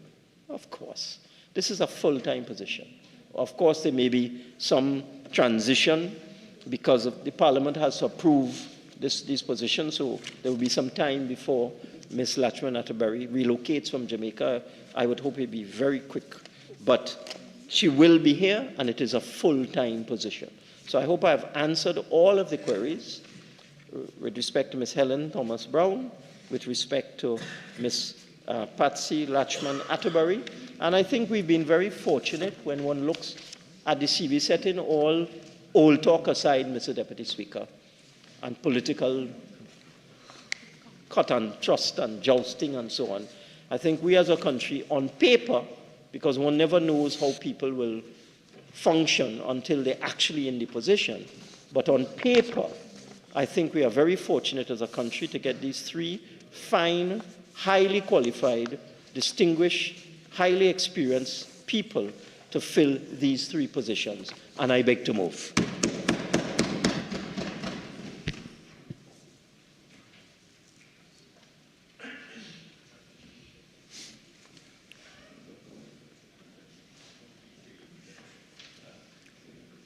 Honourable members, the question is, be it resolved that the notification of the appointment of Mrs. Patsy Lachman Atterbury to the Office of Director General of the Trinidad and Tobago Revenue Authority be approved. All in favour say aye. Aye. Any against? No.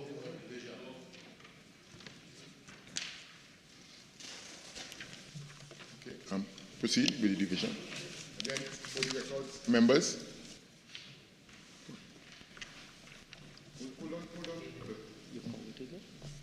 Again, for the records, members who are in the precinct, once they enter the chamber at the time of the voting process, they will be allowed to cast their votes. I think that's a tradition and that's a norm within the Parliament. So proceed. Mrs. Robinson Regis. Aye. Mr. Imbert. Yes.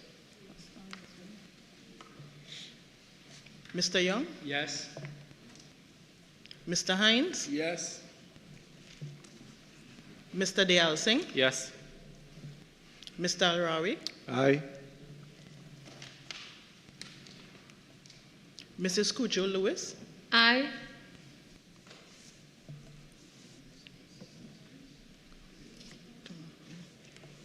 Mr. Gonzalez. Yes. Mr. McClashy. Yes. Mr. De Nobrega. Aye. Mr. Leons. Yes. Mr. Manning. Aye. Mrs. Morris Julian. Aye. Mr. Scotland. Aye. Mr. Richards. Yes. Mr. Monroe. Yes. Mr. Lee. No. Ms. Amin. No. Mr. Indar Singh. No. Mr. Padaraf. No. Dr. Munilal. No. Mr. Hussain. No. Mr. Ratiram. No. Dr. Bodo. No. Mr. Ram. No. Dr. Ragbir. No. Mr. Tanku. No. Ms. Benjamin. No. Ms. Mohit. No. Dr. Sicharan. No.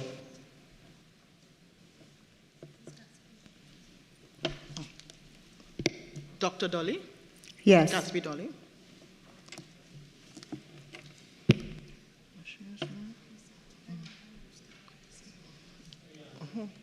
Okay. Yeah, she's.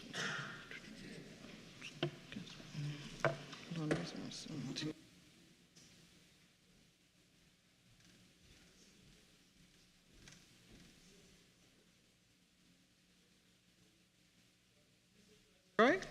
Yes.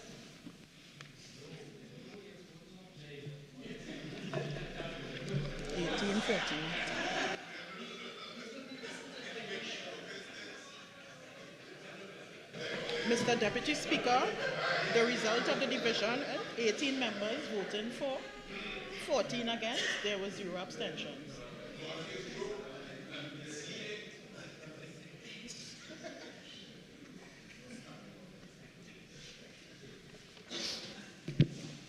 Honourable members, the results of the division, for 18 members, against a total of 14 members, and there were no abstentions. So the motion has been carried.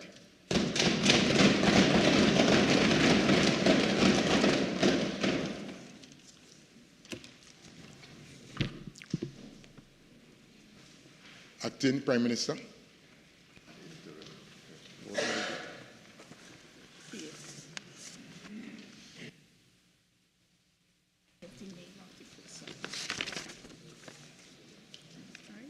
So we done Patsy that. Yes.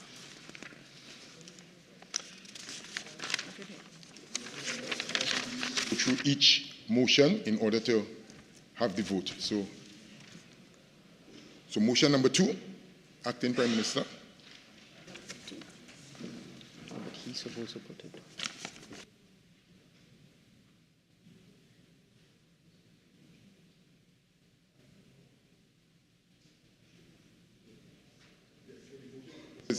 Mr. Deputy Speaker, I'm sorry. Motion number 2. Mr. Deputy Speaker, I beg to move the motion number 2 standing in my name. Whereas Section 13(1) of the Trinidad and Tobago Revenue Authority Act 2021, Act number 17 of 2021, provides inter alia that the Minister shall by notification, subject to affirmative resolution of Parliament, appoint the Director General and such number of Deputy Directors General of the Authority as are required. And whereas the Minister of Finance has by notification dated the 15th day of March 2024, appointed Ms. Helen Thomas Brown to the Office of Deputy Director General, Domestic Tax of the Trinidad and Tobago Revenue Authority with effect from the date of her assumption of duty in that office. And whereas it is expedient to approve the notification, be it resolved that the notification of the appointment of Ms. Helen Thomas Brown to the Office of Deputy Director General, Domestic Tax of the Trinidad and Tobago Revenue Authority be approved. I beg to move.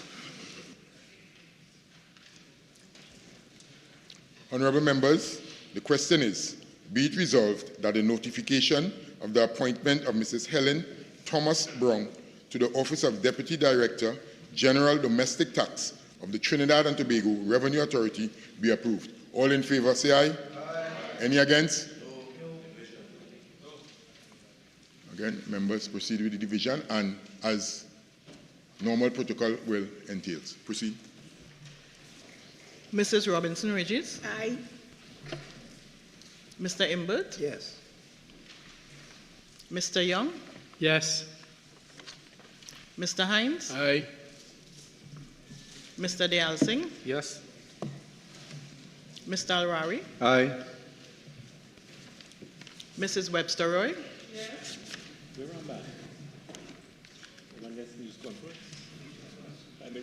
Mrs. Cujo Lewis. Aye. Dr. Gatsby Dolly. Aye. Mr. Gonzalez. Yes. Mr. McClashy. Yes. Mr. De Norberger. Aye. Mr. Leons. Yes. Mr. Manning. Aye. Mrs. Morris Julian.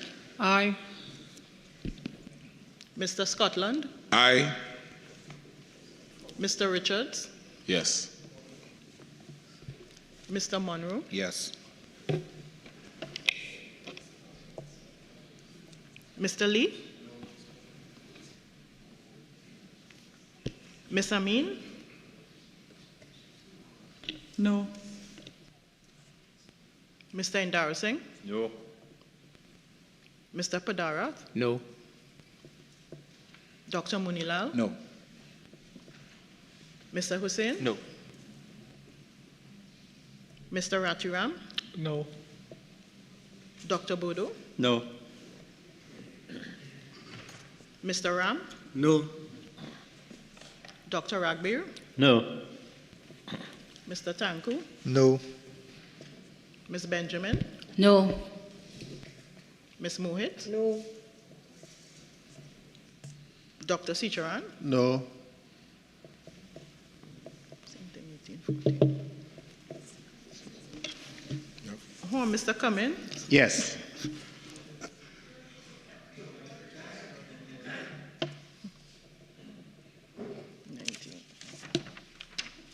Mr. Deputy Speaker, the result of the division is 19 members voting in favor of, 14 against, and 0 abstentions. Honourable members, the results of the division. For, 19 members. Against, 14 members. And there were no abstentions. So the motion has been carried.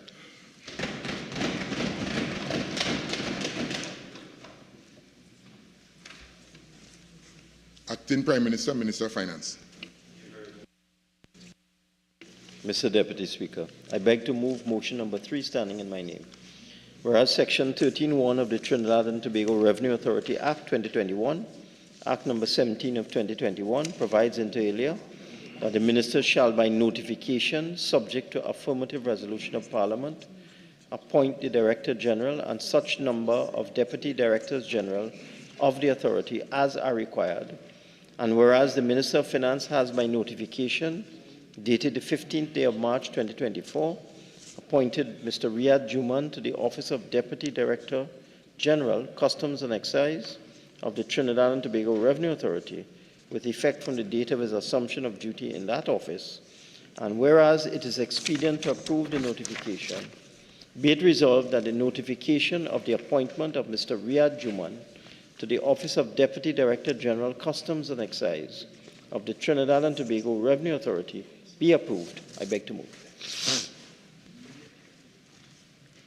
Honourable members, the question is, be it resolved that the notification of the appointment of Mr. Riyad Juman to the office of Deputy Director General, Customs and Excise of the Trinidad and Tobago Revenue Authority be approved. All in favour say aye. Aye. Any against? No. Proceed with the division. Mrs. Robinson-Regis? Aye. Mr. Imbert? Yes. Mr. Young? Yes. Mr. Hines? Aye. Mr. Dayal Singh? Yes. Mr. Alwari? Aye. Mrs. Webster Roy? Yes. Mrs. Cujo Lewis? Yes. Dr. Gatsby Dolly? Aye.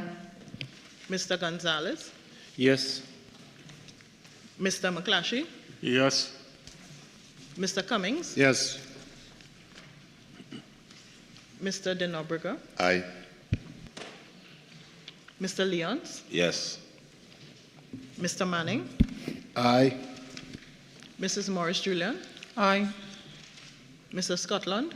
Aye. Mr. Richards? Yes. Mr. Monroe? Yes. Mr. Lee? No. Ms. Amin? Mr. Charles? Or No. No. Ms. Amin? No. Mr. Indar Singh? No. Mr. Padarav? No. Dr. Munilal? No. Mr. Hussain? No. Mr. Mr. Parry? No. Mr. Ratiram? No. Dr. Bodo? No. Mr. Rambali? No.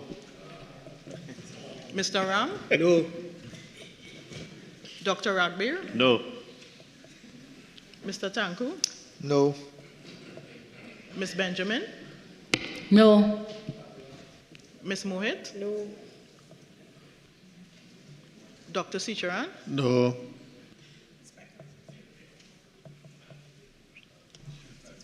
Ms. Beckles? Beckles, let's hear it. Yes. 2017. Mr. Deputy Speaker, the result of the division, 20 members voting in favor of, 17 against, and 0 abstentions.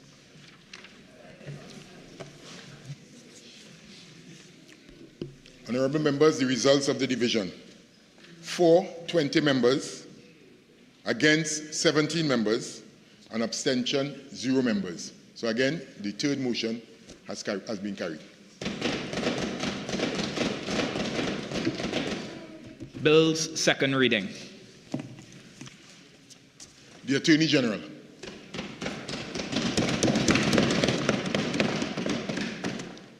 Thank you, Mr. Deputy Speaker.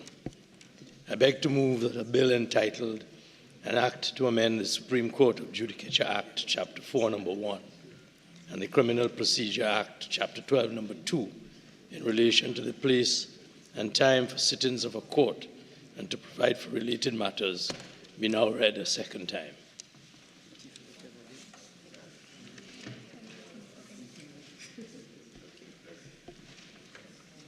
Mr. Deputy Speaker, I am pleased this afternoon to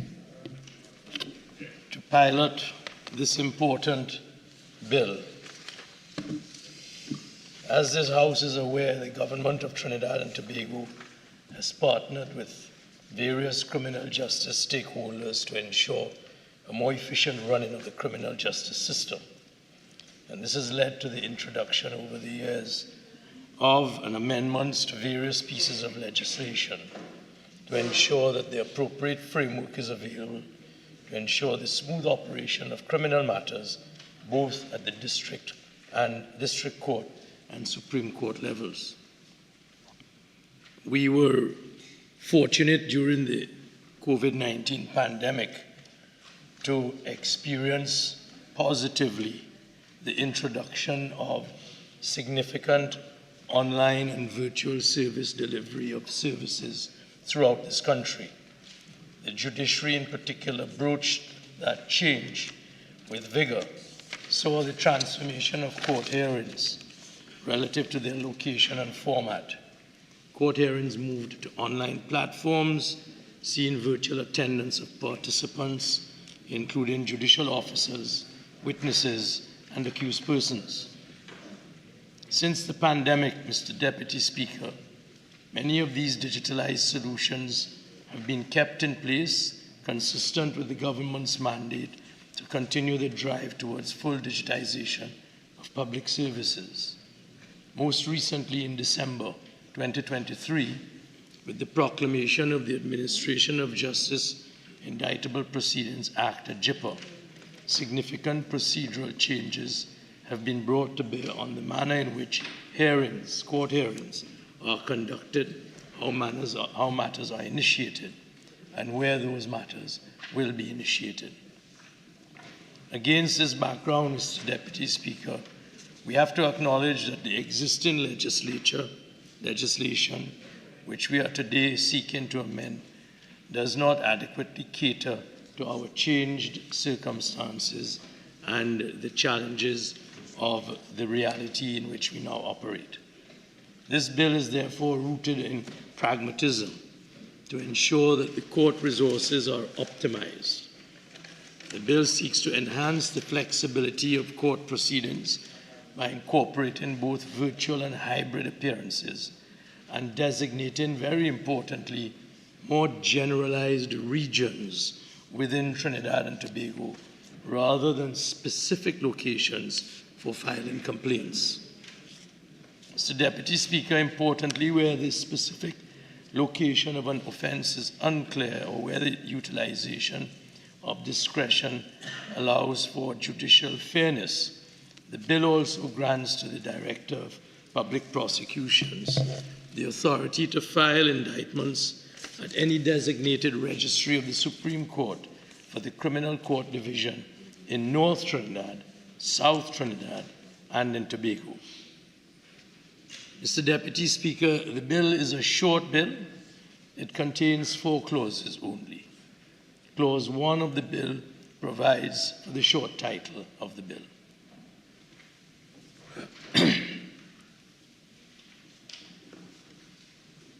Clause 2 provides for the commencement of the bill to come into operation on a date fixed by the President for proclamation of the Act.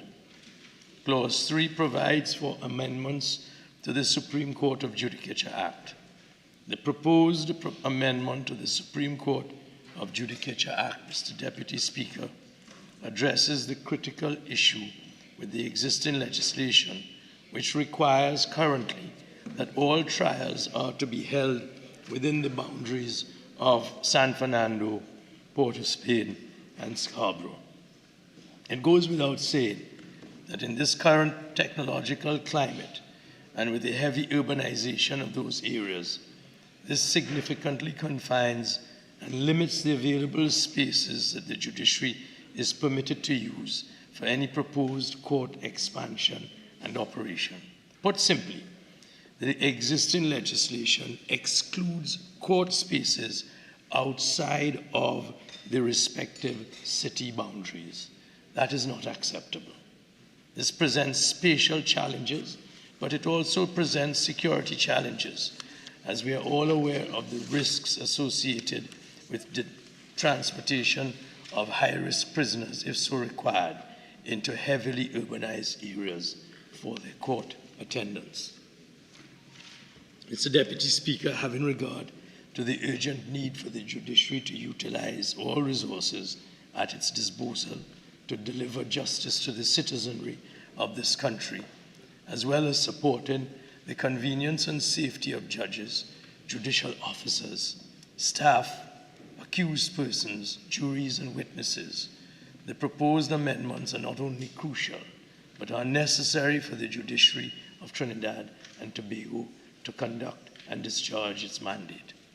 Mr. Deputy Speaker, the proposed amendments are therefore in line with the procedural changes within the judiciary and are crucial for supporting and maintaining the administration of justice in this proud republic.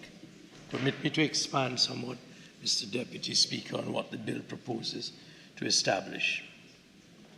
Clause 3A of the bill amends Section 74(1) of the Supreme Court of Judicature Act by replacing the phrases Port of Spain, San Fernando, and Scarborough with the broader terms North Trinidad, South Trinidad, and Tobago.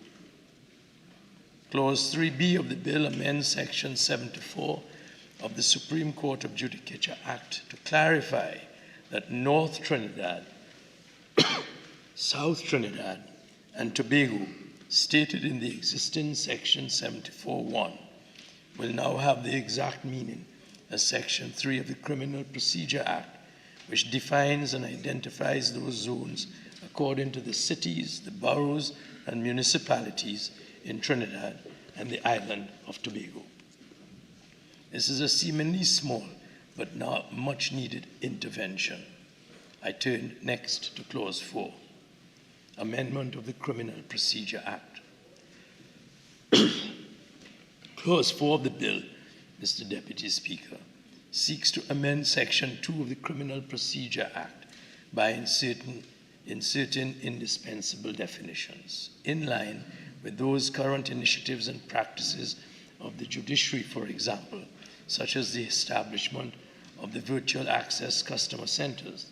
Phrases such as hybrid mode and virtual mode have been introduced in Clause 4A to reference the conduct of proceedings before a court in part virtual and electronic means.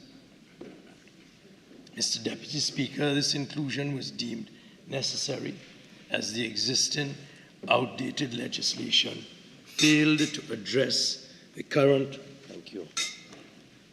measures taken by the judiciary to digitize the courts.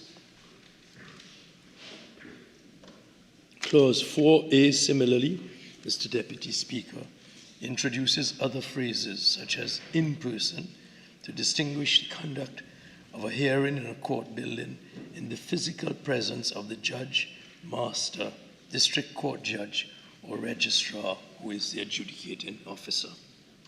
Mr. Deputy Speaker, permit me also to mention that Clause 4A additionally provides for the more clear definitions of North Trinidad, South Trinidad, and Tobago.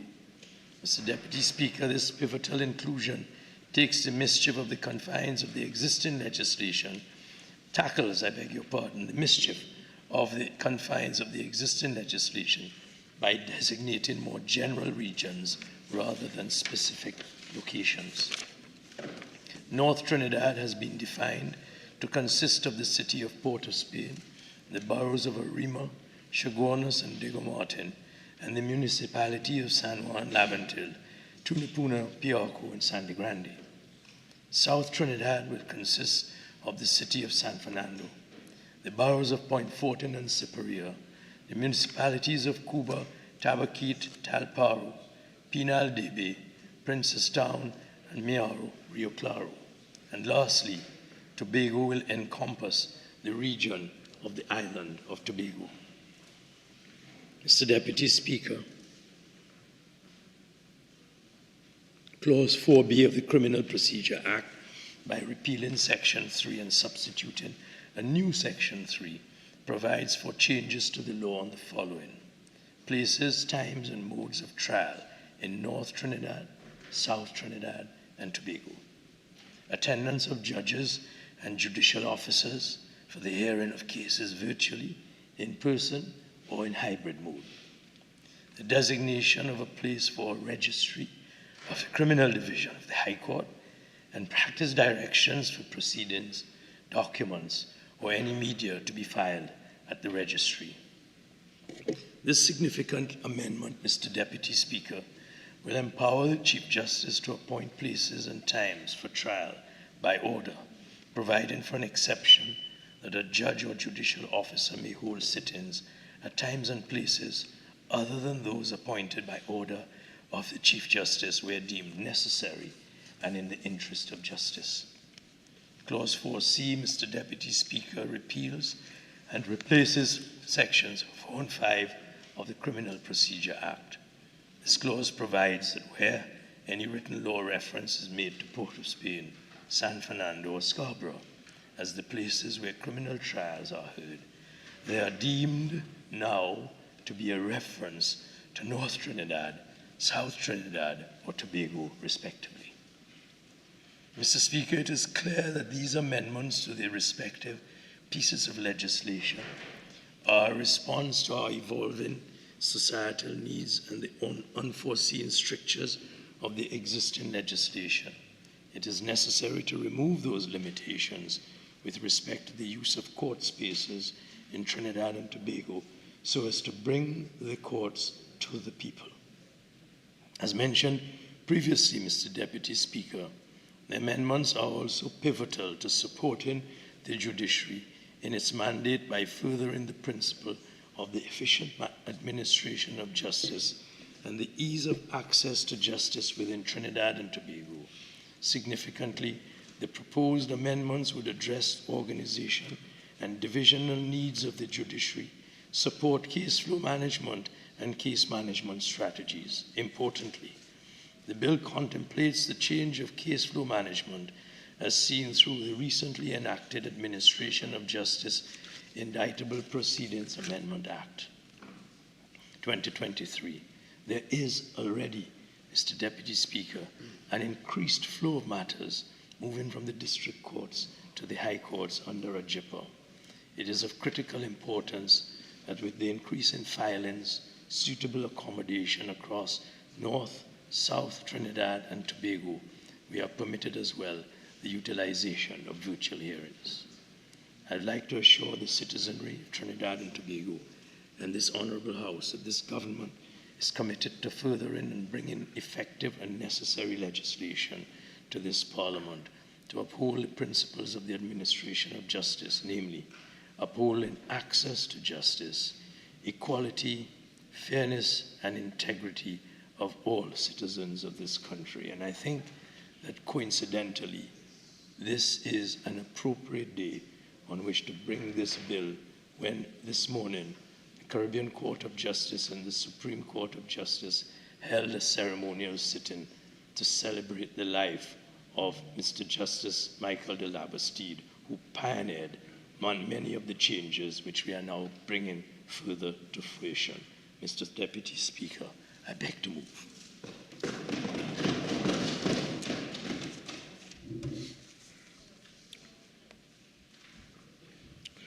Honourable members, I shall now propose the question for debate. The question is that a bill entitled An Act to Amend the Supreme Court of Judicature Act, Chapter 401, and the Criminal Procedure Act, Chapter 1202, in relation to the place and time for sittings of a court and to provide for related matters be now read a second time. I recognize the member for Barachari Sanwan. Thank you very much, Mr. Deputy Speaker.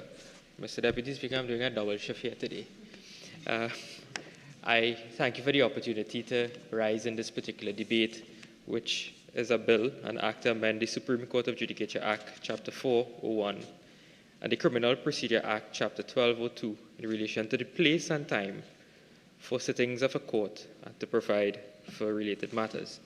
And Mr. Deputy Speaker, coming out of the COVID-19 pandemic, we had seen a transformation and a change with respect to the manner in which court sittings are being conducted, in that there was the introduction of the virtual environment, where both the civil courts and the criminal courts were sitting in a virtual space, having regard to where we had come as a country with respect to the COVID-19 pandemic. And this is not only unique to Trinidad and Tobago, but all of the world, in terms of moving towards a virtual space, a virtual environment, and also enabling the electronic transmission and filing of certain documents in relation to court proceedings.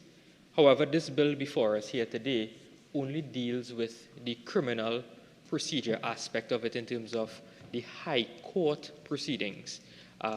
Recently, the government in December would have proclaimed the AJIPA Act, that is the Administration of Justice Indictable Proceedings Act, with respect to now removing that procedure, what we call the preliminary inquiry, and now having the sufficiency hearings being done by the masters of the High Court, the criminal masters of the High Court.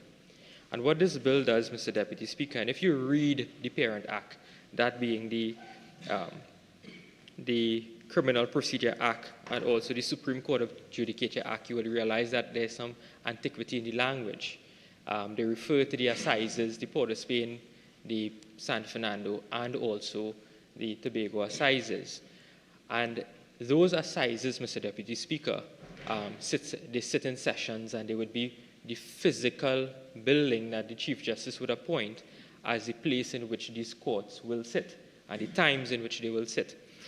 What this bill attempts to do, Mr. Deputy Speaker, is create a new division, well, not a new division, a new jurisdiction called the North Trinidad, and that is divided based on the municipal corporations, where the North Trinidad will consist of the city of Port of Spain, the boroughs of Arima, Chaguanas, and Diego Martin, and the municipalities of San Juan, Laventil, Tunapuna, Piaco, and Sangre Grande. Then you have the South Trinidad, which consists of the city of San Fernando, the boroughs of Point Fortin and Siparia, and the municipalities of Cuva, Tabaqui, Talparo, Pinal, Debe, Princestown, and Mayaro, Rio Claro. And then you have Tobago, which consists of the island of Tobago. And what the bill allows, Mr. Deputy Speaker, now is really to create the legal backbone for these particular trials and for the filing of these indictments to be done at designated registries of the Supreme Court in terms of the criminal court division. And one of the points that I wish to look at in particular is that what the bill is doing is that firstly there's a mandate that where the offense would have been committed in a particular jurisdiction, that will be the first port of call in which the indictment is filed. So for example, the offense takes place in the city of Port of Spain or in the borough of Diego Martin or one of those municipalities that is considered north of Trinidad, the first port of call will be to file the indictment in North Trinidad.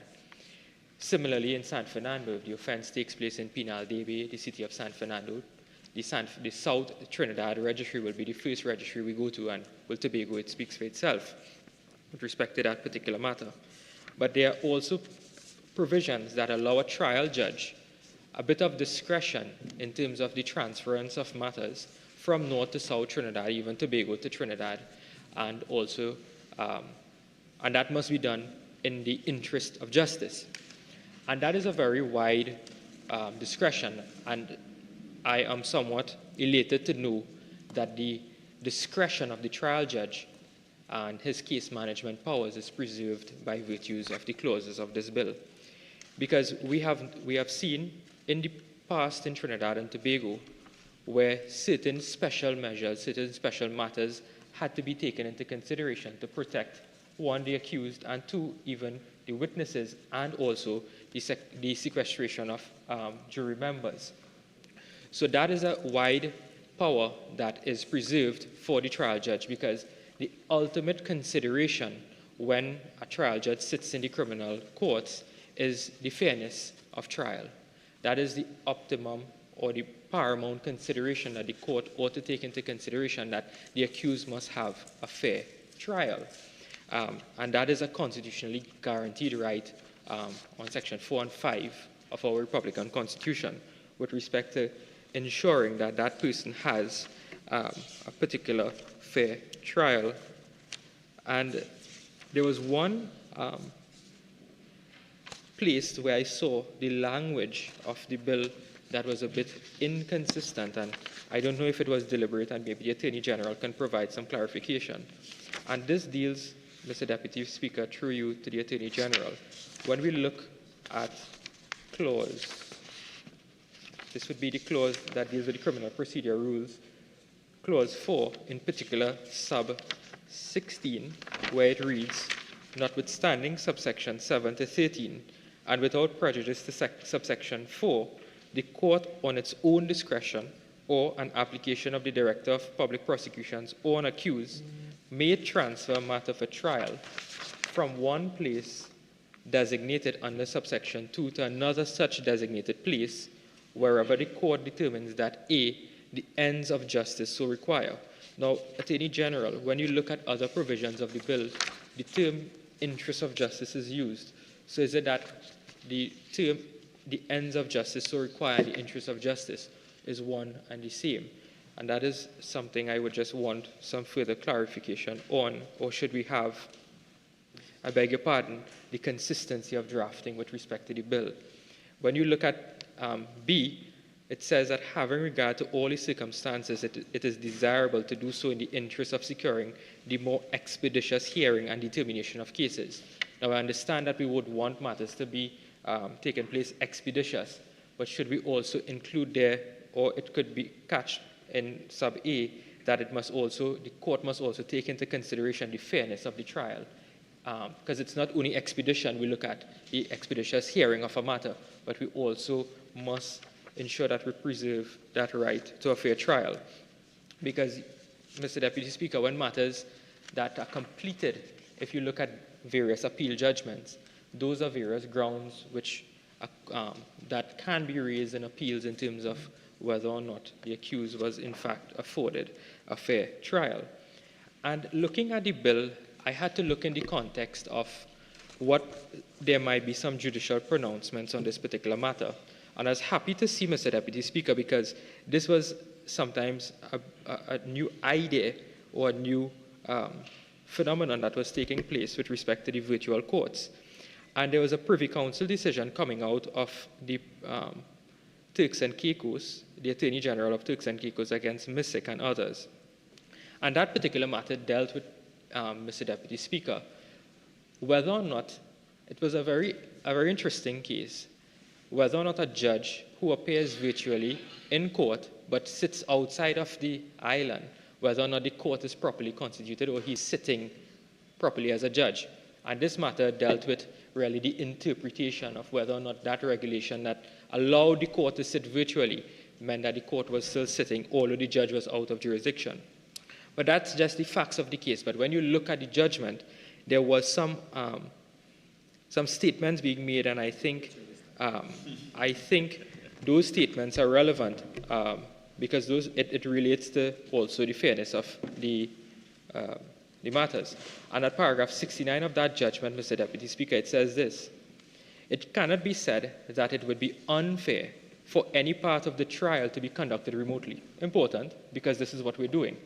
COVID-19 has necessarily required court procedures in many countries to be adapted so as to enable courts to continue sitting, and the use of audiovisual links has been of great assistance in enabling them to do so. In the UK, for example, many trials have been successfully conducted either wholly or mainly by video link. Now, I stick up in there. When you look at the bill, there are also hybrid hearings. and there's a definition being given for the hybrid hearings in terms of whether or not the witness, a person charged, or a party appears in court, whether or not the judge, master, or attorneys are present in the same physical space, or jurors are in the courtroom, whether or not the judge, attorneys, or accused persons are present in the same space.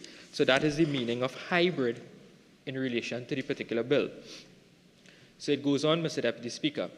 Whilst jury trials raise distinct issues in relation to the use of such links, there is no intrinsic reason why video links cannot be used in criminal proceedings, and indeed in the UK, video evidence has long been used for vulnerable and child witnesses in criminal procedures. So, Mr. Deputy Speaker, this is what the Privy Council had to say with respect to the use of video links in terms of the conduct of criminal trials. Now, we must also look at it in the Trinidad and Tobago context. I have, in particular, a submission being made by the Law Association to the Joint Select Committee on National Security in their inquiry into the criminal justice system in Trinidad and Tobago. And that particular submission, Mr. Deputy Speaker, the Law Association made some very interesting, worrying remarks and also some recommendations. And I think the government ought to not take this as only criticism, but take it in good faith, because we all have a common goal, especially us on this side, to ensure that we have a robust, functioning criminal justice system. Because we all know, Mr. Deputy Speaker, we are facing a crime epidemic in Trinidad and Tobago. It's a worsening, serious situation, and I think if criminals know that there's a fully functioning criminal justice system where they are sure that there will be a conviction in a swift manner and a serious penalty, they may be deterred from committing crimes. But when you have a system where criminals know that you have 10, 15 years to wait for a trial, then, Mr. Deputy Speaker, there's no really effect of a deterrent in Trinidad and Tobago. So again, I tell the government to take these submissions in good faith. The Law Association made issues with respect to hearings are not public. Criminal matters are public hearings. And what they're saying, when we use the virtual platform, based on bandwidth and the availability of virtual platforms, it has posed really an issue with respect to having the hearings being conducted publicly, which has resulted in witnesses who are victims or relatives of victims being unable to follow a case to its outcome or to understand why it may have been put off. That's what the Law Association is saying. It requires attorneys or police officers to turn off their cameras so that the AV quality of the hearing may be improved. Again, that will go towards the bandwidth issue. So these will deal with, Mr. Deputy Speaker, while we are creating the legal framework here, we must also have, as my friend from San Fernando West says, that we must have the people and the machinery to back up the law, to back up the legal framework. And this is what the Law Association is saying, that we need to probably look in terms of the technology, look in terms of the equipment for the proper functioning of this particular system, because it's new to all of us. The virtual access centers are in high demand. Now, these VAC centers is where the accused persons may appear virtually, where witnesses may attend virtually. And what the Law Association is saying is that those booths are quite small and not built for a witness to be reasonably comfortable while testifying. There's a competition for space. These comments are being made in the context of the district court judges, but there are similar complaints and issues in relation to the High Court matters, because there's no High Court VAC center or district court VAC center. It's the same VAC center for the both jurisdictions. Virtual court do not easily allow courts to remind witnesses that their case are being dealt with. Indeed, the first time a virtual complainant may be seeing a judicial officer will be on screen. It is not a situation which encourages confidence or transparency. In relation to the accessibility of staff at the judiciary, those are concerns that they also raised, Mr. Deputy Speaker, and they also indicated that, which is a very concerning submission, is that they said that the virtual hearings may have had an impact on the decision of accused persons to choose judge-alone trials. An accused is less likely to be trusting of a trial where all major players are on a screen. an accused person who has been on remand for a long time, as unfortunately is sometimes the case, will be even less trusting. This, again, are the words of the Law Association.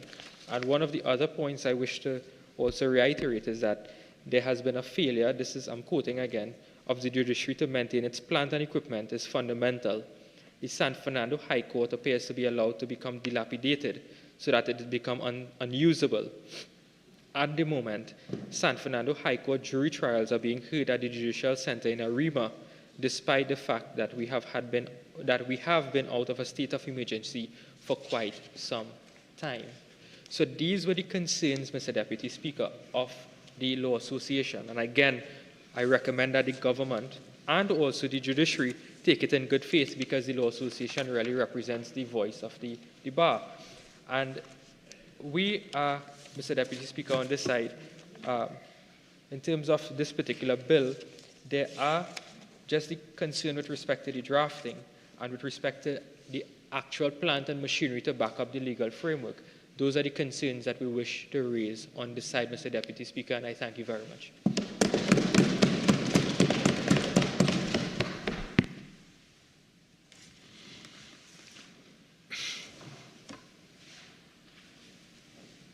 Thank you very much. Member for Lupino Bonner West. Thank you very much, Mr. Deputy Speaker. And I apologize for that mixed up. Mr. Deputy Speaker, I want to thank first the Honorable Attorney General for again coming and introducing progressive legislation that will advance the administration of justice in Trinidad and Tobago. I also wish to thank the Honorable Chief Justice and the court administrators and the administration of the judiciary of Trinidad and Tobago for having this close collaboration with the Ministry of the Attorney General and by extension the executive and the legislative to work together to advance the administration of justice in Trinidad and Tobago for the benefit of the people of Trinidad and Tobago. I also want to place on record, Mr. Deputy Speaker, the work of the former Attorney General of Trinidad and Tobago, because what we are seeing here is a continuation of work done by the government of Trinidad and Tobago from 2015 to 2020 and from 2020 to this time. That the Ministry of the Attorney General has been working and collaborating with the judiciary to introduce a number of pieces of legislation that would improve the administration of justice in Trinidad and Tobago. We would have seen several amendments being made to the Summary Courts Act, the Indictable Proceedings Act, and a number of pieces of legislation, all aim, Mr. Deputy Speaker, to improve and to advance the administration of justice in Trinidad and Tobago. I feel a sense of pride to be part of a government that would have expended and authorized the expenditure of millions of dollars in the judiciary. We would have seen, and the last point made by my colleague for Barataria Sanwan with respect to concerns raised by the Law Association of Trinidad and Tobago with respect to certain court buildings in San Fernando, which of course is a legitimate concern. But we cannot deny the fact, Mr. Deputy Speaker, that under this government, millions of dollars were spent and authorized by this Parliament and the government for the judiciary of Trinidad and Tobago to expand its infrastructure so that the people of Trinidad and Tobago can have access to justice. We would have seen even recently in 2023, the movement of the civil arena from the Hall of Justice to the waterfront, costing the taxpayers millions of dollars to expand the civil arm of the judiciary and to allow the judiciary to expand the criminal division so that we can continue to have access to justice, so that we can expedite the trials and reduce the case backlogs that we have endured for years. Mr. Deputy Speaker, over and over again, we have come to this Parliament and we have debated several pieces of legislation, all aimed at improving the administration of justice in Trinidad and Tobago. But before I go on, I must thank, and it appears as though the United National Congress, based on the tone set by the previous speaker, that they are in support of this legislation. I want to thank the honourable member for Barataria Sanwan for setting that tone, because it is indeed good legislation. And there is nothing in the legislation that is objectionable. And therefore, we must continue to work with our friends in the judiciary, the independent judiciary, to improve the administration of justice, because it is a fundamental right of every citizen of Trinidad and Tobago to a fair trial, an expeditious trial, Mr. Deputy Speaker.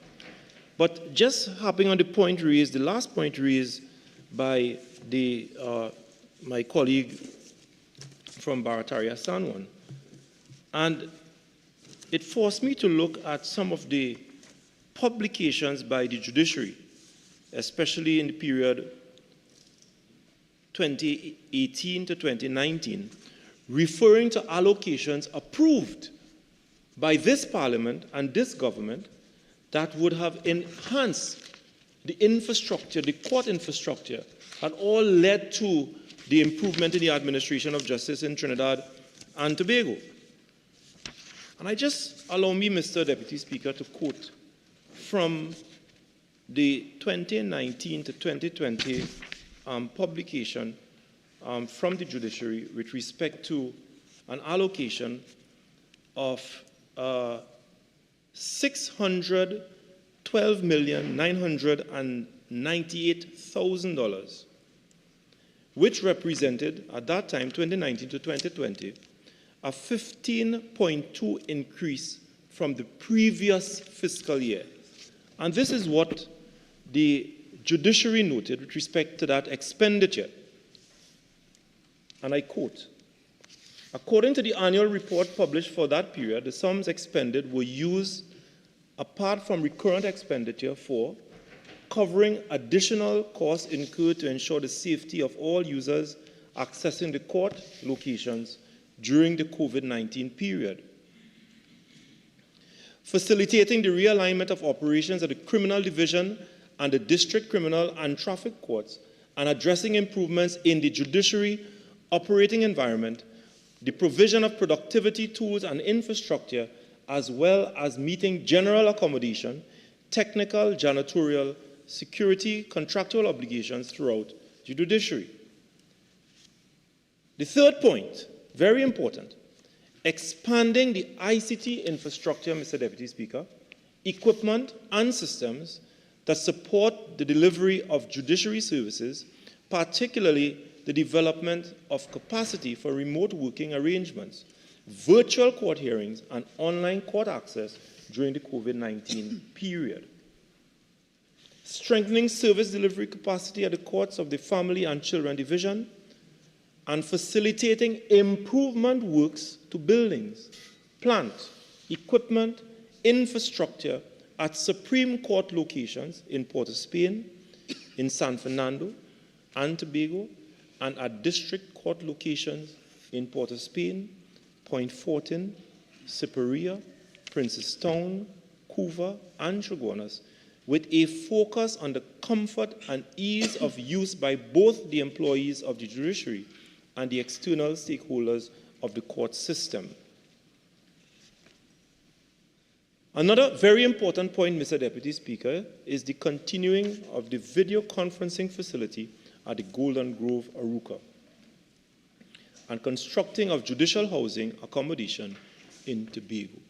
So, what the judiciary has been saying and telling the country and reporting on an annual basis, Mr. Deputy Speaker, is that with the increase in budgetary allocations over the years, that they continue to improve their infrastructure so that they can expand judicial services all over Trinidad and Tobago. So to respond to my colleague from Barataria Sanwan, yes, There is an issue with respect to San Fernando, and the judiciary has noted that and have been making tremendous efforts to address this particular problem. But that being said, millions of dollars continue to be spent all over this country to expand judicial services so that the people of San Fernando, the people of East Trinidad, the people of Chaguanas, and the people of Tobago, people of Siparia, Point Fortin, Mayaro, all over will have access to judicial services so that we can fulfill and respect the constitutional rights of citizens to have access to justice and to a fair trial. Mr. Deputy Speaker, the bill before this Parliament today is one that is quite laudable and will continue to ensure that the issue that we have in the delays in the criminal justice arena will be tackled in a very systematic way to allow the Chief Justice and court administrators to undertake the necessary training, to invest in the necessary infrastructure, to ensure that our citizens have access to virtual court resources, to have access to hybrid court proceedings, as we have successfully done during this COVID-19 pandemic. As a matter of fact, based on some of the advancements and some of the legislations that we would have passed even before the COVID-19 pandemic, I dare to say, Mr. Deputy Speaker, I think that the judiciary of Trinidad and Tobago happened to be one of the key institutions in Trinidad and Tobago that was very prepared for the onslaught of the COVID-19 pandemic. And as a result of that, we would have seen that even during the pandemic, the judiciary was able to respond with a certain level of resilience to the extent that the people of Trinidad and Tobago were not deprived of their access to justice. We would have seen the court moving into the virtual space within record time. Another fundamental policy decision that was implemented during that period, Mr. Deputy Speaker, was that video conferencing facility in the Golden Grove prison. Over the years, millions of dollars, if not hundreds of millions of dollars, were spent by the Ministry of National Security, we would recall, transporting prisoners throughout the East-West corridor from morning and evening time, taking prisoners from the Golden Grove prison into Port of Spain to attend court, oftentimes just to get an adjournment date. And this would have cost the citizens and the people of Trinidad and Tobago hundreds of millions of dollars. But because of the advancements that we would have made in the establishment of video conferencing facility at the Golden Grove prison, Mr. Deputy Speaker, the people of Trinidad and Tobago are now saved from that expenditure, and prisoners now make access to this facility that would prevent that expenditure. Mr. Deputy Speaker, the amendments and the benefits of the amendments before us would certainly aid in determining locations best suited to address specific organizational and divisional needs based on available data and trends in filings, as well as case flow management and case management strategies suitable to ensure that case type that is managed by the judiciary. And the first amendment, as the Honorable Attorney General would have read, is the whole idea of having courts based on a very restrictive definition of Port of Spain, San Fernando, and Tobago. As a result of that, it created its own administrative difficulties where suitable accommodation could not have been located in Port of Spain, in San Fernando, and perhaps in Tobago. We had, as an example, where the court, in establishing the Children's Division, could not have identified a suitable location in the city of San Fernando as defined in law. And because of that restrictive definition, the judiciary was unable to find suitable accommodation in San Fernando and had to locate the court outside of San Fernando. With this amendment, Mr. Deputy Speaker, replacing the definition of Port of Spain, or expanding rather the definition of Port of Spain, San Fernando, as well as Tobago, and replacing it with North Trinidad, South Trinidad, and Tobago, it will allow, Mr. Deputy Speaker, the judiciary to utilize location outside of Port of Spain, outside of San Fernando, and perhaps Tobago, and to make reasonable use of buildings that are suitable wherever they are located, be it in North, be it in South, in Tobago, to allow reasonable use of these resources and facilities so that we can have expanded access to justice. And therefore, Mr. Deputy Speaker, in accordance with the proposed amendments, North Trinidad consists of the city of Port of Spain, the boroughs of Arima, Chaguanas, and Diego Martin, the municipalities of San Juan, Lavantil, Tunapuna, Piaco, and Sangre Grande, according to the amendments before us. South Trinidad, with an expanded definition as opposed to the city of San Fernando, would consist of the city of San Fernando, the boroughs of Point Fortin and Superior, the municipalities of Cuva, Tabaqui, Talparo, Pinal, Debe, Princestown, Mayaro, and Rio Claro. And of course, Tobago will consist of not the ward of Tobago, but the entire island of Tobago.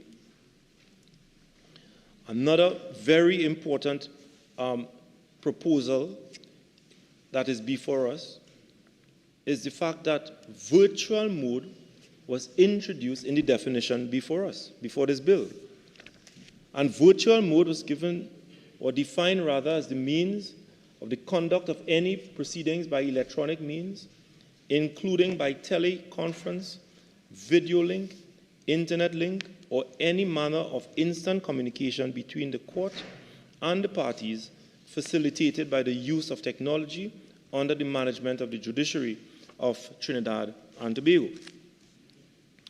Mr. Deputy Speaker, this amendment that is before us will allow court administrators, the judicial officers, the Chief Justice of Trinidad and Tobago, to make use of facilities wherever they are located in Trinidad and Tobago, to assign cases wherever they are, so as to aid and to improve and to expedite the administration of justice. In addition to that, Mr. Deputy Speaker, we have challenges where in a number of high-profile cases, special arrangements would have to be made with respect to the protection of witnesses, with the transportation of judicial officers, wherever they are, to allow masters, court administrators, judges, registrars, etc., to manage their cases in such a way that will allow witnesses to appear via video conferencing facilities in the virtual space, taking into consideration the highly sensitive nature of very serious criminal cases where witnesses may have to be protected. And therefore, with these amendments, it allows our judges, our registrars, to manage their cases in such a way that will allow our witnesses to appear if the situation demands, Mr. Deputy Speaker, to appear in virtual settings. It makes for more convenient and altogether safer to facilitate specific types of matters, such as serious criminal cases, at specialized facilities to reduce traffic in locations, in built-up areas, and to reduce associated risks with transporting and accommodating judges, judicial officers, staff, accused persons, witnesses, where specific logistical arrangements must be made. It allows, Mr. Deputy Speaker, for the establishment of the virtual access customer centers, which was indeed a very innovative initiative by the judiciary of Trinidad and Tobago. This virtual access customer centers to allow litigants to access court services and participate in proceedings without the need to appear at specific court locations. I'm told, Mr. Deputy Speaker, that the virtual court customer centers that have been established by the judiciary has allowed witnesses who may have traveled or who may have some physical disability or who may have some illness to yet still appear and participate in proceedings before the court because of this very, very good initiative by the judiciary, where those persons can appear before the virtual access customer centers to participate in judicial proceedings. Mr. Deputy Speaker, judges, judicial officers may order that litigants and witnesses appear at the virtual court centers where the interests of justice permit. Another important piece of amendment that is before us, Mr. Deputy Speaker, is this amendment to the Criminal Procedure Act, and in particular, the repeal of Section 3 of the Criminal Procedure Act that speaks to the place, the time, and the mode of trial. It replaces a new subsection 3 to the Criminal Procedure Act, and it stipulates that the Chief Justice may by order appoint places and times for trials and the attendance of judges and judicial officers for the hearing of cases which the court is competent to hear and determine. And the Chief Justice, under subclause 6, will have the power to make by practice direction, to direct by means by which proceedings, documents, or any other media are to be filed at the registry of the Criminal Division of the High Court. It goes on to state that in all matters in which a person is being charged indictably, if the offense was committed in South Trinidad, the complaint will be filed in South. So essentially, Mr. Deputy Speaker, the Act is saying, or the bill that is before us is saying that if matters are committed, or rather offenses are committed in South Trinidad, the matters will be filed in the court registry in South Trinidad, and the same way for North Trinidad and in Tobago. But it gives the Chief Justice, it gives the judge that discretion to allow for these matters to be transferred from North or South or Tobago, depending on whether or not the interest of justice requires that. So as it is right now, it is very difficult to do so because the Act and the law requires that wherever an offense is committed, the matter will be tried in the court in this particular jurisdiction. Oftentimes, it makes it very difficult to have matters tried in one jurisdiction because of various challenges that a judge in a particular jurisdiction may have. But in the proposed recommendation before the bill before us, Mr. Deputy Speaker, it allows the masters, the registrars, the judges to manage their cases and to even transfer the cases from one area to another if the interest of justice requires. And therefore, it allows the court to manage and to transfer matters as it sees fit towards the end of justice. Mr. Deputy Speaker, there are many instances, for example, where matters or offenses are committed in North Trinidad. And there might be reasons why the matter cannot be tried in North Trinidad. The Honorable Chief Justice, the Registrar, a magistrate or district judge might opt to utilize resources in another district to hear these matters. And this is what the legislation or the bill that is before us allows the judiciary to do in the handling of matters before it. And therefore, Mr. Deputy Speaker, in subclause 13, it stipulates that in circumstances where an offense occurred virtually, for example, talk about virtual commission of offenses.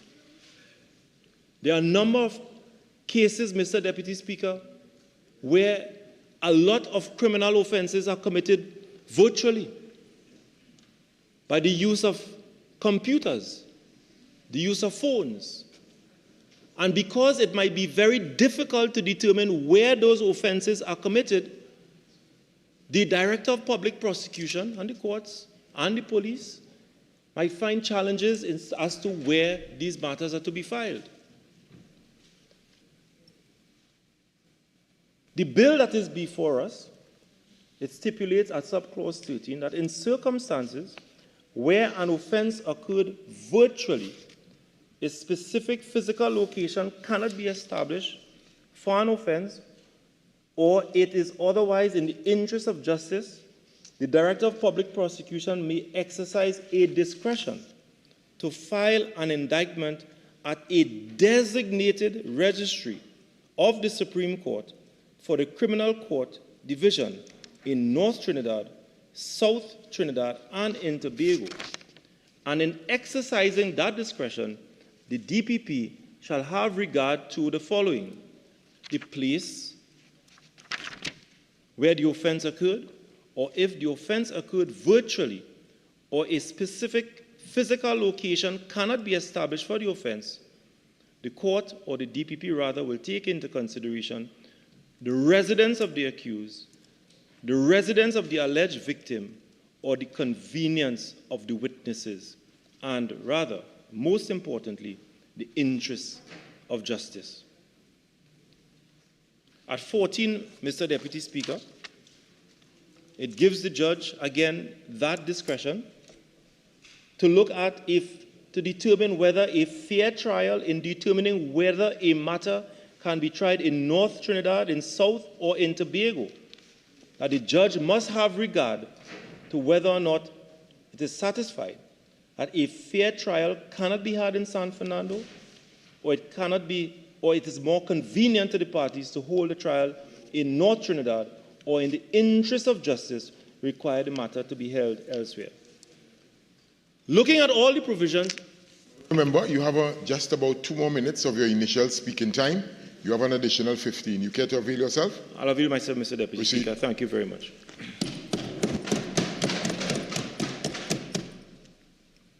So, Mr. Deputy Speaker, the bill that is before us is a good bill, and it follows on a number of pieces of legislation that were passed in this Parliament to expand access to justice, to improve the administration of justice in Trinidad and Tobago, to ensure that the right of an accused to a fair trial is maintained and is protected.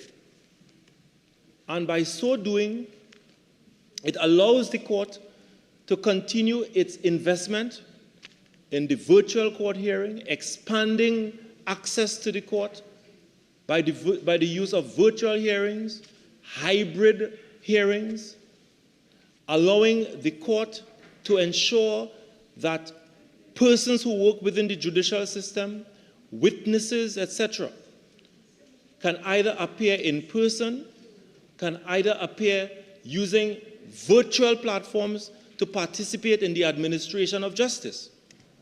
And therefore, Mr. Deputy Speaker, following upon the significant sums of money that was spent and expended in the development program for the judiciary to improve court infrastructure all over Trinidad and Tobago, as recognized by the court in their annual publication, we are saying that this piece of legislation that is before us will continue to give support to the judiciary to expand the administration of justice, the availability of justice to all communities wherever they are, whether or not you are in Mayaro, whether or not you're in Siparia, whether or not you're in Matura, in Sangre Grande. One can have access to justice and not be deprived of gaining and getting access to our courts because of what we have done over the years in the administration of justice in Trinidad and Tobago. We have done quite a lot. We have worked together with the judiciary and the Ministry of the Attorney General to pass the necessary legislation as we are doing here today, Mr. Deputy Speaker.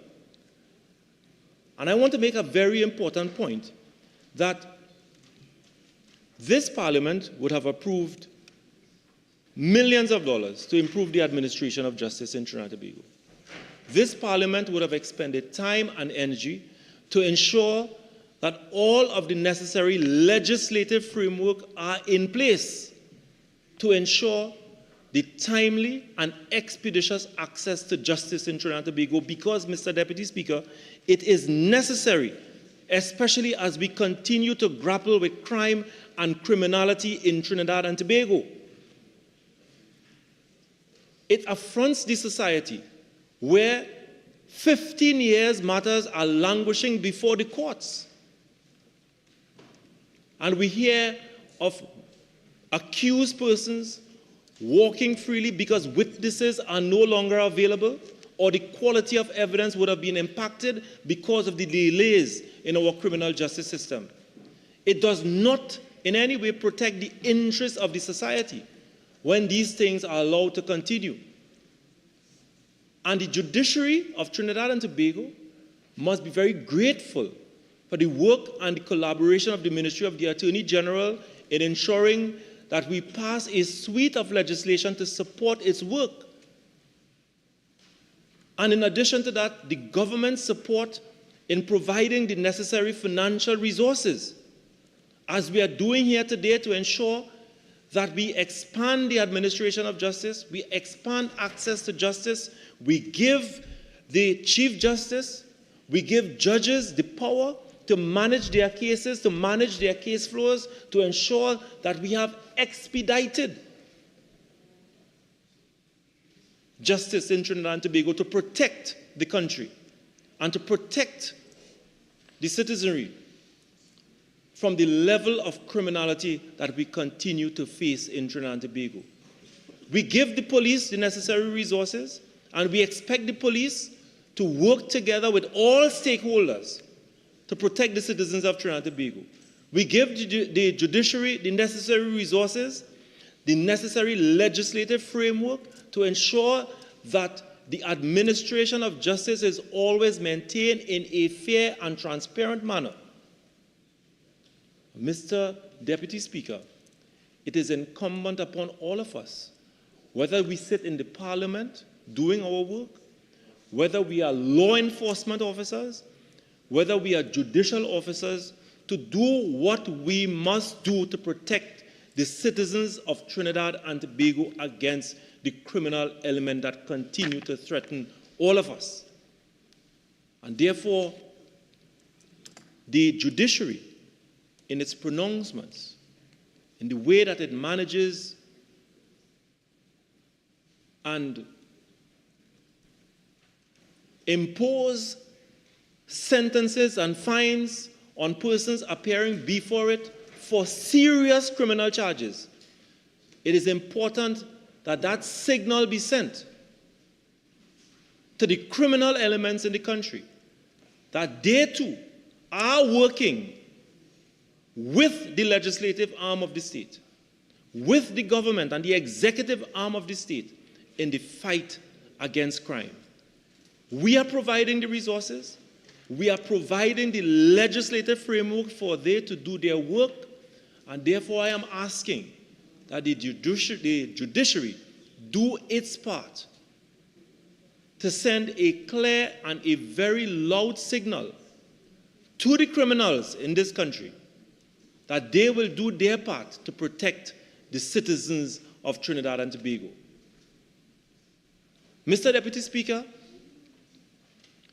we can all say that we need more in whichever sphere we function in. Even the Parliament of Trinidad and Tobago, I'm sure, can do with more resources. The police, I am sure, will say they can do with more resources. The judiciary can say that they can do with more resources in addition to, and notwithstanding all this, the support that they would have received. But I think, Mr. Deputy Speaker, it is very important that as we continue to provide the necessary resources, be it from a legislative perspective, from a financial perspective, and otherwise, it is very important that judicial officers do their part in sending a very clear and loud signal to the criminal elements, especially those who are charged with serious criminal offenses, that they will do their part to protect the interests of the people of Trinidad and Tobago.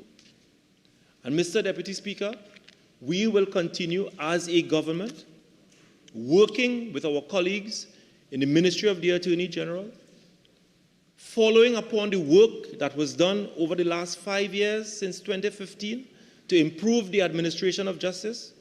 We will continue to do our part to work with the Honorable Chief Justice and all administrators within the judicial framework to improve access to justice, to ensure that the resources that are necessary by our judicial officers to expand access to justice, to expedite the administration of justice, and to hold those who are responsible for committing crimes and serious criminal conduct against the citizens of Trinidad and Tobago.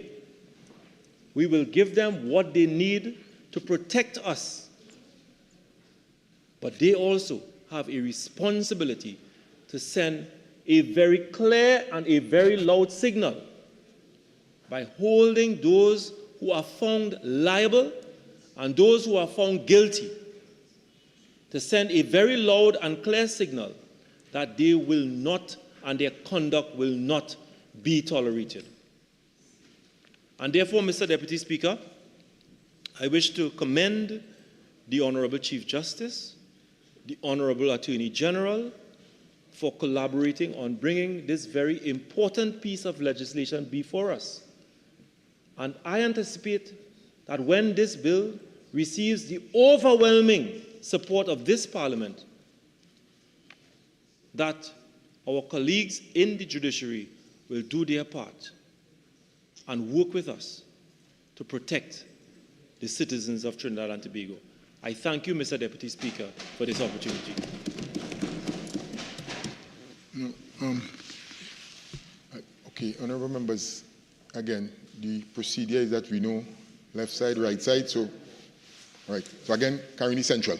Member, I recognize you. Thank you. Thank you, Deputy Speaker, for the recognition this afternoon.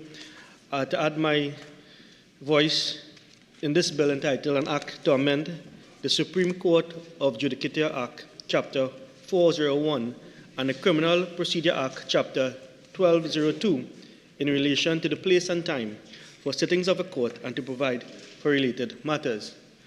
Mr. Deputy Speaker, for my reading of the provisions of this bill, it provides for a couple, this short bill, which has 4 clauses, provides for a couple of things. One, it enhances the flexibility of the court proceedings by incorporating both a hybrid model of virtual and hybrid appearances and general regions rather than specific locations for the filing of complaints. It also allows the Director of Public Prosecutions the authority to file indictments at designated criminal court registry in cases where specific locations of an offense is unclear or when utilizing this discretion fosters judicial fairness. and it endow judges and judicial officers with the authority to transfer a trial from San Fernando, Tobago to the North region, if they so determine it is more conducive to the interests of justice, fairness, and convenience to all. Mr. Deputy Speaker, with the coming of the pandemic, the COVID-19 pandemic, we have seen a shift in the way in which court proceedings are held in Trinidad and Tobago. And it was something that we must applaud the judiciary for their swift action in facilitating the virtual court platform. And it allowed for quite a number of things. And one of the things that it allowed for additional courts to be added easily in the system, in the judiciary, Mr. Deputy Speaker. For example, I remember having a conversation with the former Attorney General, the member for San Fernando West, very early on in my tenure as a member of Parliament, in which I indicated to him that the Couva Magistracy was outfitted with only one court.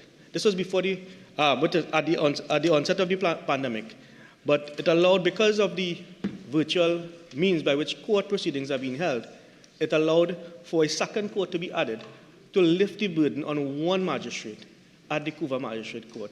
And it's something that, again, we must applaud judiciary in quickly remodeling itself to allocate same.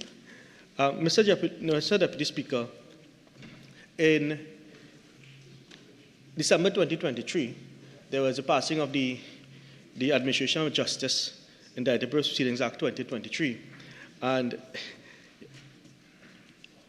all this bill together with that is that, it's a progression of what we will want the judiciary to, to have a functioning judiciary, Mr.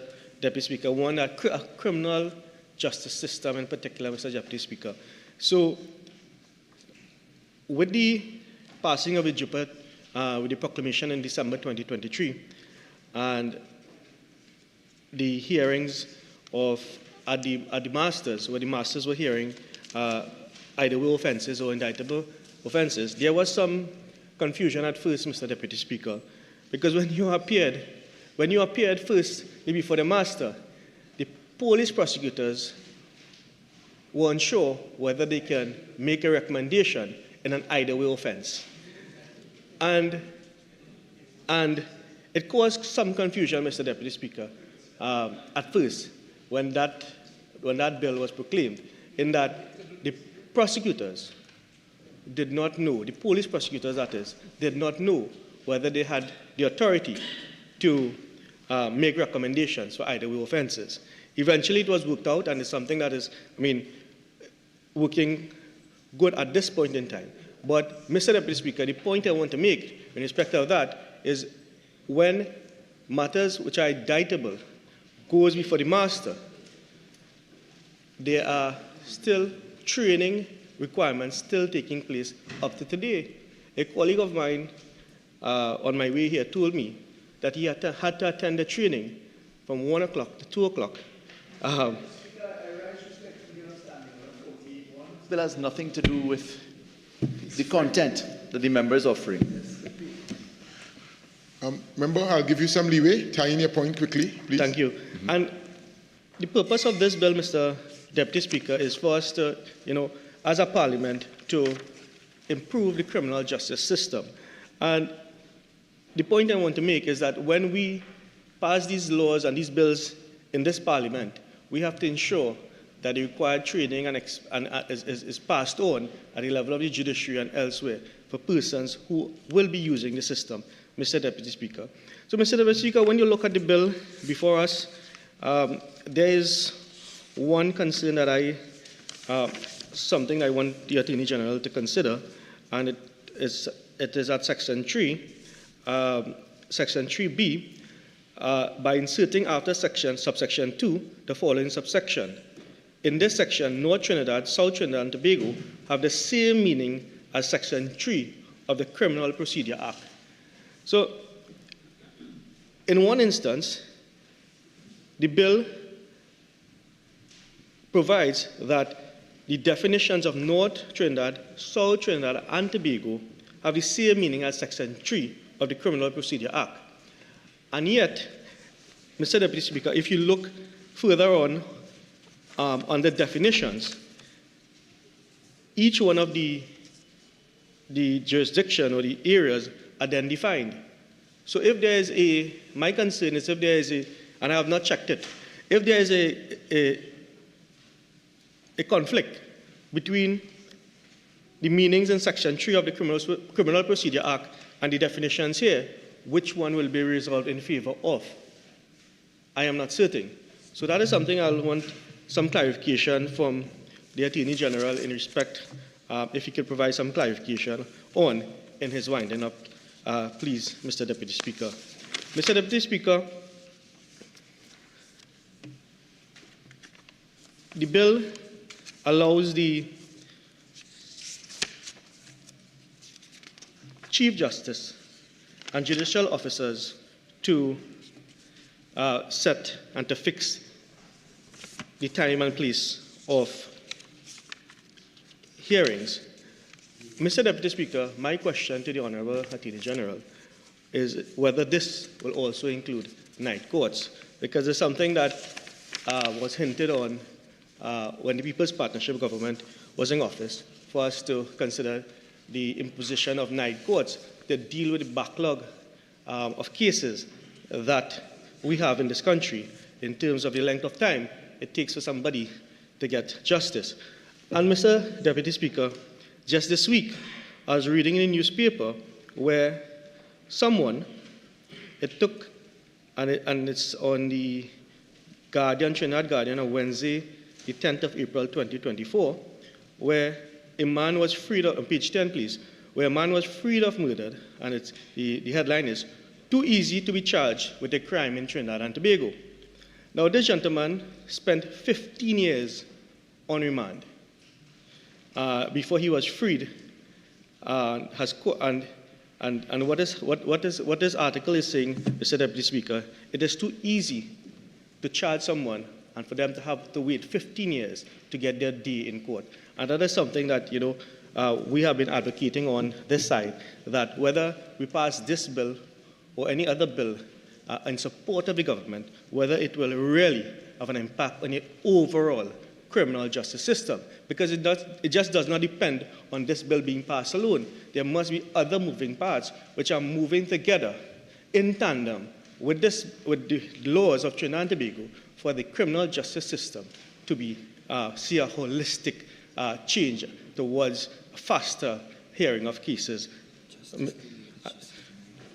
Because, Mr. Deputy Speaker, as we know, something is almost of a cliche: justice delayed is justice denied.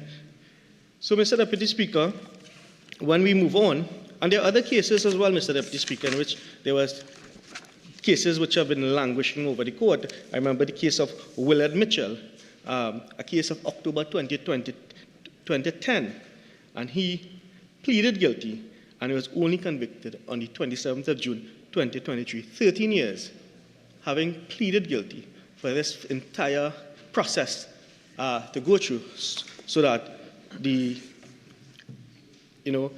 matter could be concluded. Mr. Deputy Speaker,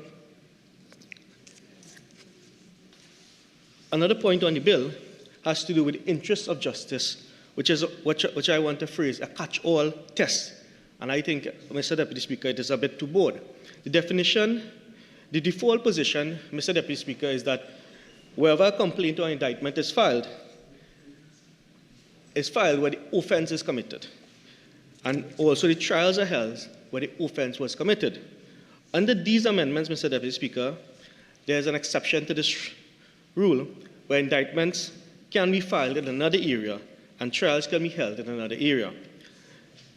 Subsection 13 provides for the DPP with the discretion to file an indictment in either the North or South Trinidad where the offense occurred virtually, where the specific physical location cannot be established, or where it is otherwise in the interests of justice.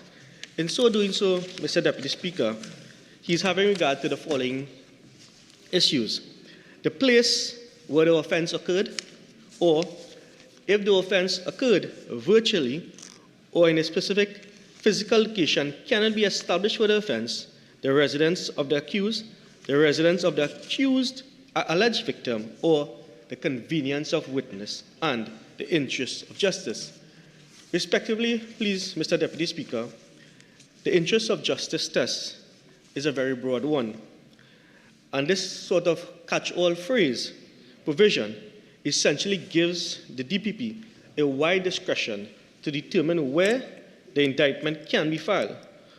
For example, an offense could have been committed in South Trinidad, and the DPP could determine that in the interest of justice to file the indictment in North Trinidad. Under subsection 14, Mr. Deputy Speaker, under section 14, it says the court can determine that the trial can take place in North Trinidad, and the factors to consider, Mr. Deputy Speaker, is that a fair trial cannot be had at San Fernando or Tobago.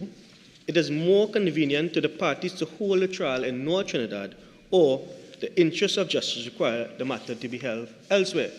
Now, Mr. Deputy Speaker, whilst in principle there is no opposition to that, it can be said that this leads to a degree of arbitrariness, because it allows for this interest of justice to be used, and it's too wide. There is no precise definition of what is the interest of justice. So therefore, it gives some degree of arbitrariness to the person or the judge or the DPP who is making the decision.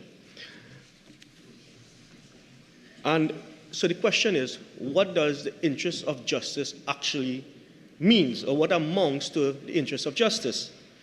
It is vague, and it is uncertain, and really does not tell us anything further into what it is, the interest of justice. So whilst these measures, they may sound good on paper, Mr. Deputy Speaker, it will inevitably may lead to a degree of satellite litigation, because when one may object to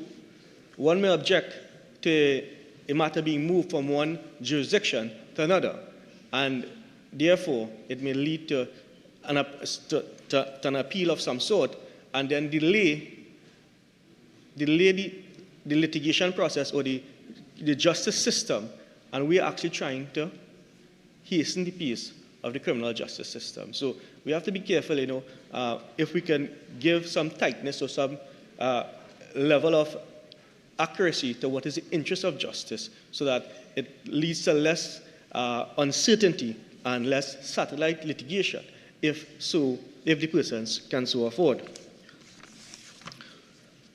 For example, Mr. Deputy Speaker, under subsection 16, the DPP or the accused can make an application to transfer a matter to one place or another. This subsection provides the criteria that must be satisfied. The point is that these applications are to be made and heard. Therefore, this incurs cost and judicial time. So therefore, by the same token, Mr. Deputy Speaker, the application can be made by the Director of Public Prosecution, or it can be made by the accused. And that costs judicial time, Mr. Deputy Speaker, something we are trying to ensure that is very, judicial time is very scarce. It's a very scarce resource, and it's something that we must, use in a most efficient manner, Mr. Deputy Speaker. So the judge, on his own discretion, can determine that the matter should be transferred, and the question is whether this is open to appeal by either party. And the real issue here, Mr. Deputy Speaker, is that our criminal justice system is such that the cases go unresolved for many, many years. I've now indicated to you 15 years take for a matter to be completed. leaving individuals languishing in jail without due process, Mr. Deputy Speaker, and leaving victims, survivors, and families and communities without closure when the matter takes this inordinate length of time. This has a spiraling effect on our criminal justice system because the cases will pile up. Citizens lose confidence in the judicial system when these cases take so long, and witnesses disappear. Witnesses get tired and bored of having to go to court or having to be prepare themselves and having to take day off and time off from their schedule to attend court and having these matters adjourned and so forth. And the justice organizations falter even more under this burden of delays. So the real issue plaguing this country is a slow-moving criminal justice system, Mr. Deputy Speaker. And these amendments, are these amendments really going to address the issue and are going to address this problem? I already pointed out and indicated to you, Mr. Deputy Speaker, that we are going to get a high degree of satellite litigation on applications to transfers and appeals, etc. And are these amendments really a window dressing? It is no secret that there are backlog in our criminal justice systems. Persons who are innocent have to wait an inordinate amount of time in jail awaiting trial, maybe in most cases up to a decade. Those persons who cannot access bail or cannot obtain bail, for whatever reasons, are sitting behind bars. This should not be the case. It's really a travesty of justice. Respectfully, standing order 55(1)B, please. TBS. Okay, again, Honourable Member, again, stick within the parameters of the bill, right? Please, so you can move on. Thank you, Mr. Deputy Speaker. So, Mr. Deputy Speaker, I ask again, are these amendments really going to make a difference to our criminal justice system? And we have heard a number of complaints over the years in respect of the DPP and the short staff at the DPP, not enough prosecutors. And what are we doing about this? That is the question, Mr. Deputy Speaker, because as I indicated before, we can pass the best laws here, but if the laws are not working for the citizens, then we are basically spinning top and mud in this parliament. Because with the best laws, if they are not enacted in the proper manner, and the member for Lopino Bonnet West indicated the amount of money spent by the various over the years by this parliament in improving the judiciary and improving the justice system. If we are not staffing the DPP, the members of the DPP office, then how are we going to achieve a better criminal justice system, Mr. Deputy Speaker? And that is a point that must be underlined and stated, please. So, a lack of infrastructure Deputy Speaker, in this regard, standing order 55(1)B, every speaker spoke about these matters, and the member now is repeating himself. Again, honourable members, this is the third individual that has entered the debate. So again, I have to give some leeway, honourable members. Okay? Proceed. So thank you, Mr. Deputy Speaker, for your ruling. And I was just responding to the member for Lopido, Bono West. Yes, thank you. And the question remains, all these parts must move in tandem. You cannot have one wheel going forward and three wheels going backwards and expect the vehicle to move forward, Mr. Deputy Speaker. It just does not work that way. All parts must move together for us to have an improved criminal justice system. We are not being told, Mr. Deputy Speaker, what is being done to improve the police service, because the TTPS, they are an integral part of the good working of the criminal justice system. And all the money that Lopido Bono West indicated that we have spent, if the police service are not equipped to deal with issues in the criminal justice system, then again, we are just spinning top in mud. So the criminal justice system is not just a courthouse, but it is an entire system. It includes the very important aspect of detection rates, proper policing, proper gathering of evidence before a charge is laid. We have been hearing, Mr. Deputy Speaker, again about inefficiencies at the Forensic Sciences Center for years. What is being done, Mr. Deputy Speaker, to improve the capability of the Forensic Sciences Complex and the Forensic Center in the fight against crime? All these facets make up the whole. We cannot continue to have this piecemeal approach, Mr. Deputy Speaker. So, Mr. Deputy Speaker, in closing, we, in principle, we support the bill before this Honorable House today. However, it must not be a window dressing. It must not be a piecemeal approach. It must be a holistic approach towards dealing with the criminal justice system and the extraordinary slow pace at which the wheels of justice turn in this country, Mr. Deputy Speaker. Are we going to see a more efficient justice system with these amendments? I hope so. It is not guaranteed, but I hope so. I am not certain if other stakeholders had an opportunity to comment on this piece of legislation before us, for example, the Criminal Bar Association, the judiciary, and so forth. But I hope that they were consulted and provided the much needed feedback on this bill before the Honorable House this afternoon.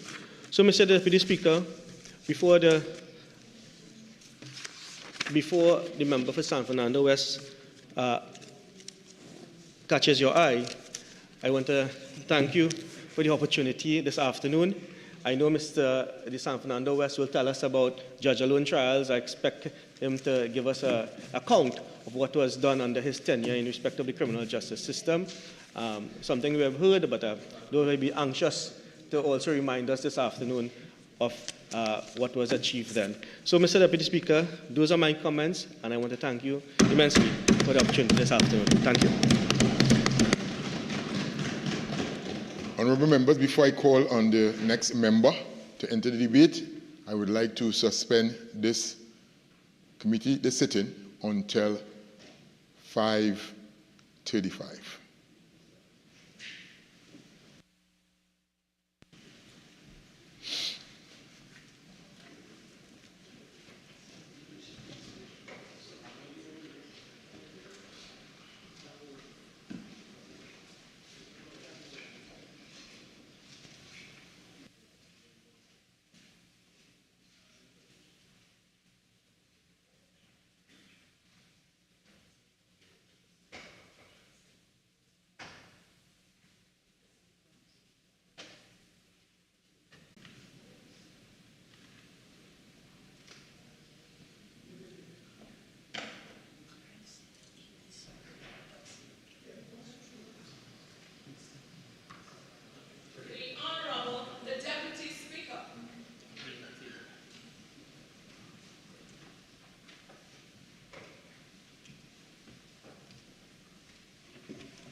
As we resume this sitting,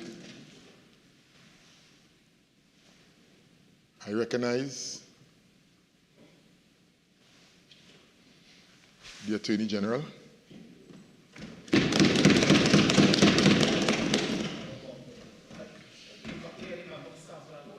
Thank you very much, Mr. Deputy Speaker. Mr. Deputy Speaker, in summary, the bill before this House supports virtual hearings, broader divisions and districts for filing and court hearings. It illustrates this government's commitment to supporting the judiciary and, very importantly, to ensuring that we maintain the balance in upholding the rights of an accused to a fair trial while ensuring that matters can be advanced as seamlessly as possible. If I may just briefly address some of the comments made by members opposite. Some members have raised concerns with respect to inconsistencies within the bill. Respectfully, there is no conflict within Clause 3, Subclause 3, which speaks to the definition of North, South, and Tobago as contained in the Supreme Court of Judicature Act, and Clause 4, which goes on to further define those geographical locations under the Criminal Procedure Act. The simple reading of the bill reveals that the definitions as defined in Clause 4 are contained in the amendment to the Criminal Procedure Act, which applies across to the Supreme Court of Judicature Act. So there is no inconsistency. The definitions have been expanded and are then detailed. Mention has also been made, Mr. Deputy Speaker, of the Director of Public Prosecution's powers contained in this bill to transfer matters based on the exercise of his discretion in the interest of justice. This is not a new power that is being conferred by this bill. The DPP has, in previous iterations of the Criminal Procedure Act, been similarly empowered to apply for a change to the place, time, and mode of trial as determined by the end of justice, or in the interest of securing a more expeditious hearing of a matter. What is new is the insertion of an offense occurring virtually and some considerations to guide the exercise of the discretion in that regard.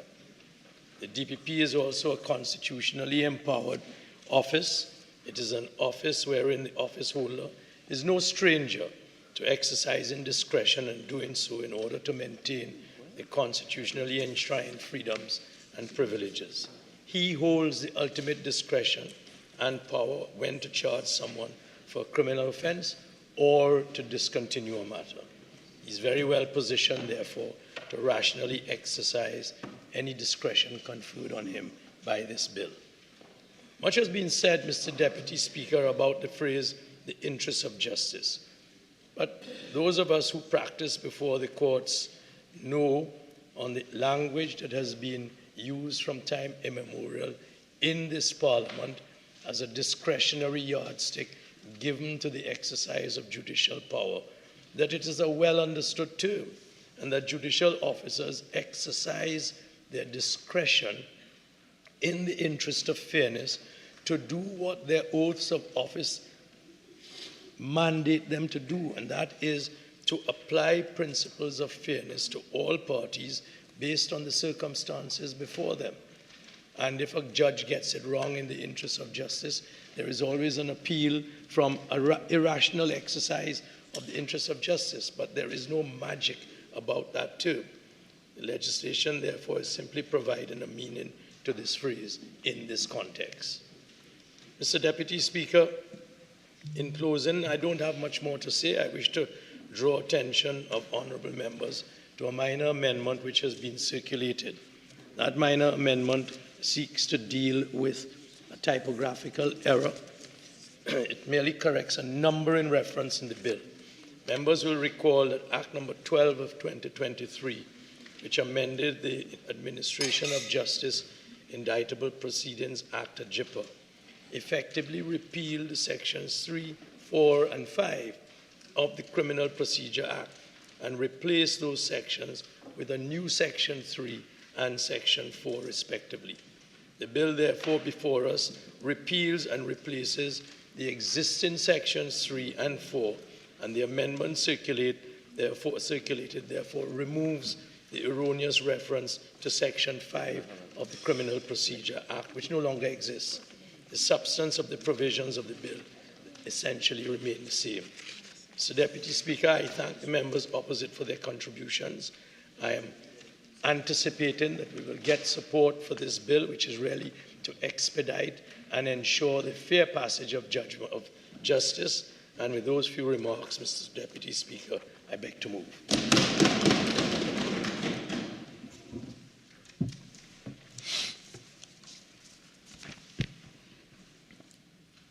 Honourable members, the question is that a bill entitled An Act to Amend the Supreme Court of Judicature Act, Chapter 401, and the Criminal Procedure Act, Chapter 1202, in relation to the place and time for sittings of a court and to provide for related matters, be now read a second time.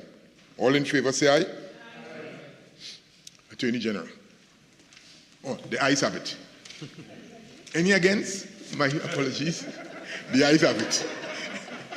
That was not planning, members. A bill entitled An Act to Amend the Supreme Court of Judicature Act, Chapter 401, and the Criminal Procedure Act, Chapter 1202, in relation to the place and time for sittings of a court and to provide for related matters. The Attorney General. Thank you, Mr. Deputy Speaker. In accordance with Standing Order 68.1, I beg to move that the Miscellaneous Provisions Administration of Justice Amendment Bill 2023 be committed to the Committee of the Whole to consider the bill clause by clause. Honourable members, the question is that the Miscellaneous Provisions Administration of Justice Amendment Bill 2023 be committed to the Committee of the Whole to consider the bill clause by clause. All in favour say aye. Aye. Any against? I think the ayes have it. This House will now go into the Committee of the Whole to consider the bill clause by clause.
Committee of the Whole meeting to order.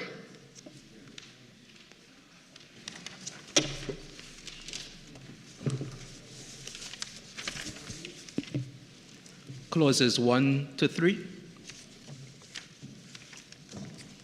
The question is that clauses 1 to 3 stand part of the bill.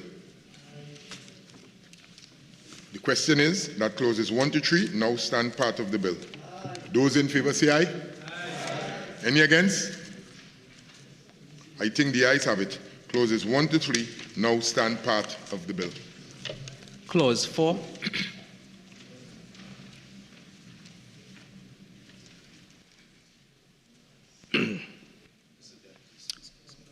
Mr. AG, clause 4, we have an amendment circulated. Yes, I have caused an amendment. The question is. Thank you. I've caused an amendment to be circulated, Mr. Deputy Speaker.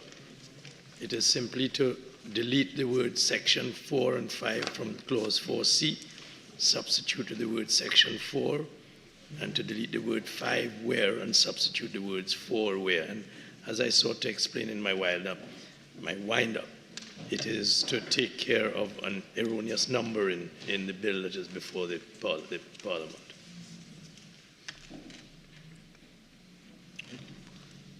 The question is that clause 4, as amended, stand part of the bill. now stands part of the bill. The question is that clause 4 now stand part of the bill. Those in favor say aye. As amended. As amended. Yes. The question is that clause 4, as amended, now stand part of the bill. Those in favor say aye. Aye. Any against? I think the ayes have it. Clause 4, as amended, now stand part of the bill. Honourable members, the question is that the bill be now reported to the House. Those in favour say aye. Those against say no. I think the ayes have it. Thanks for coming. And again, the House will now resume, members.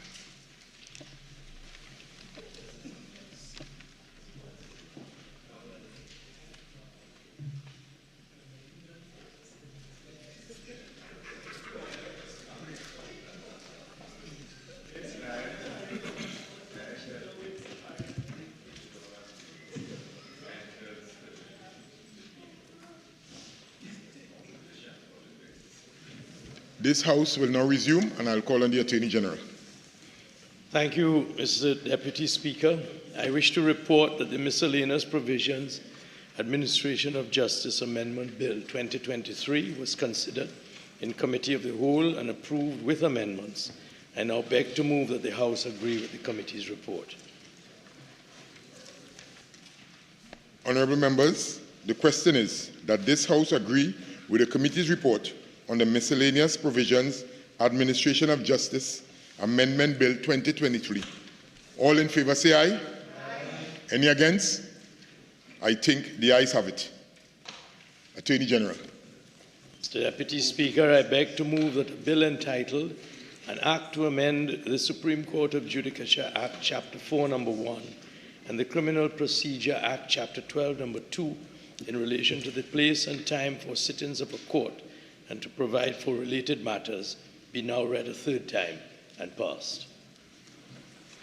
Honourable members, the question is a bill entitled An Act to Amend the Supreme Court of Judicature Act, Chapter 401, and the Criminal Procedure Act, Chapter 1202, in relation to the place and time for sittings of a court and to provide for related matters, be now read a third time and passed. All in favour say aye. Aye. Any against? The ayes have it. A bill entitled An Act to Amend the Supreme Court of Judicature Act, Chapter 401, and the Criminal Procedure Act, Chapter 1202, in relation to the place and time for sittings of the court and to provide for related matters. Leader of the House. Thank you very kindly, Mr. Deputy Speaker. Mr. Deputy Speaker, I beg to move that this House do now adjourn to Friday, the 19th day of April 2024 at 1:30 p.m. Mr. Deputy Speaker, on that day we will do motion number 4. That's on the order paper today.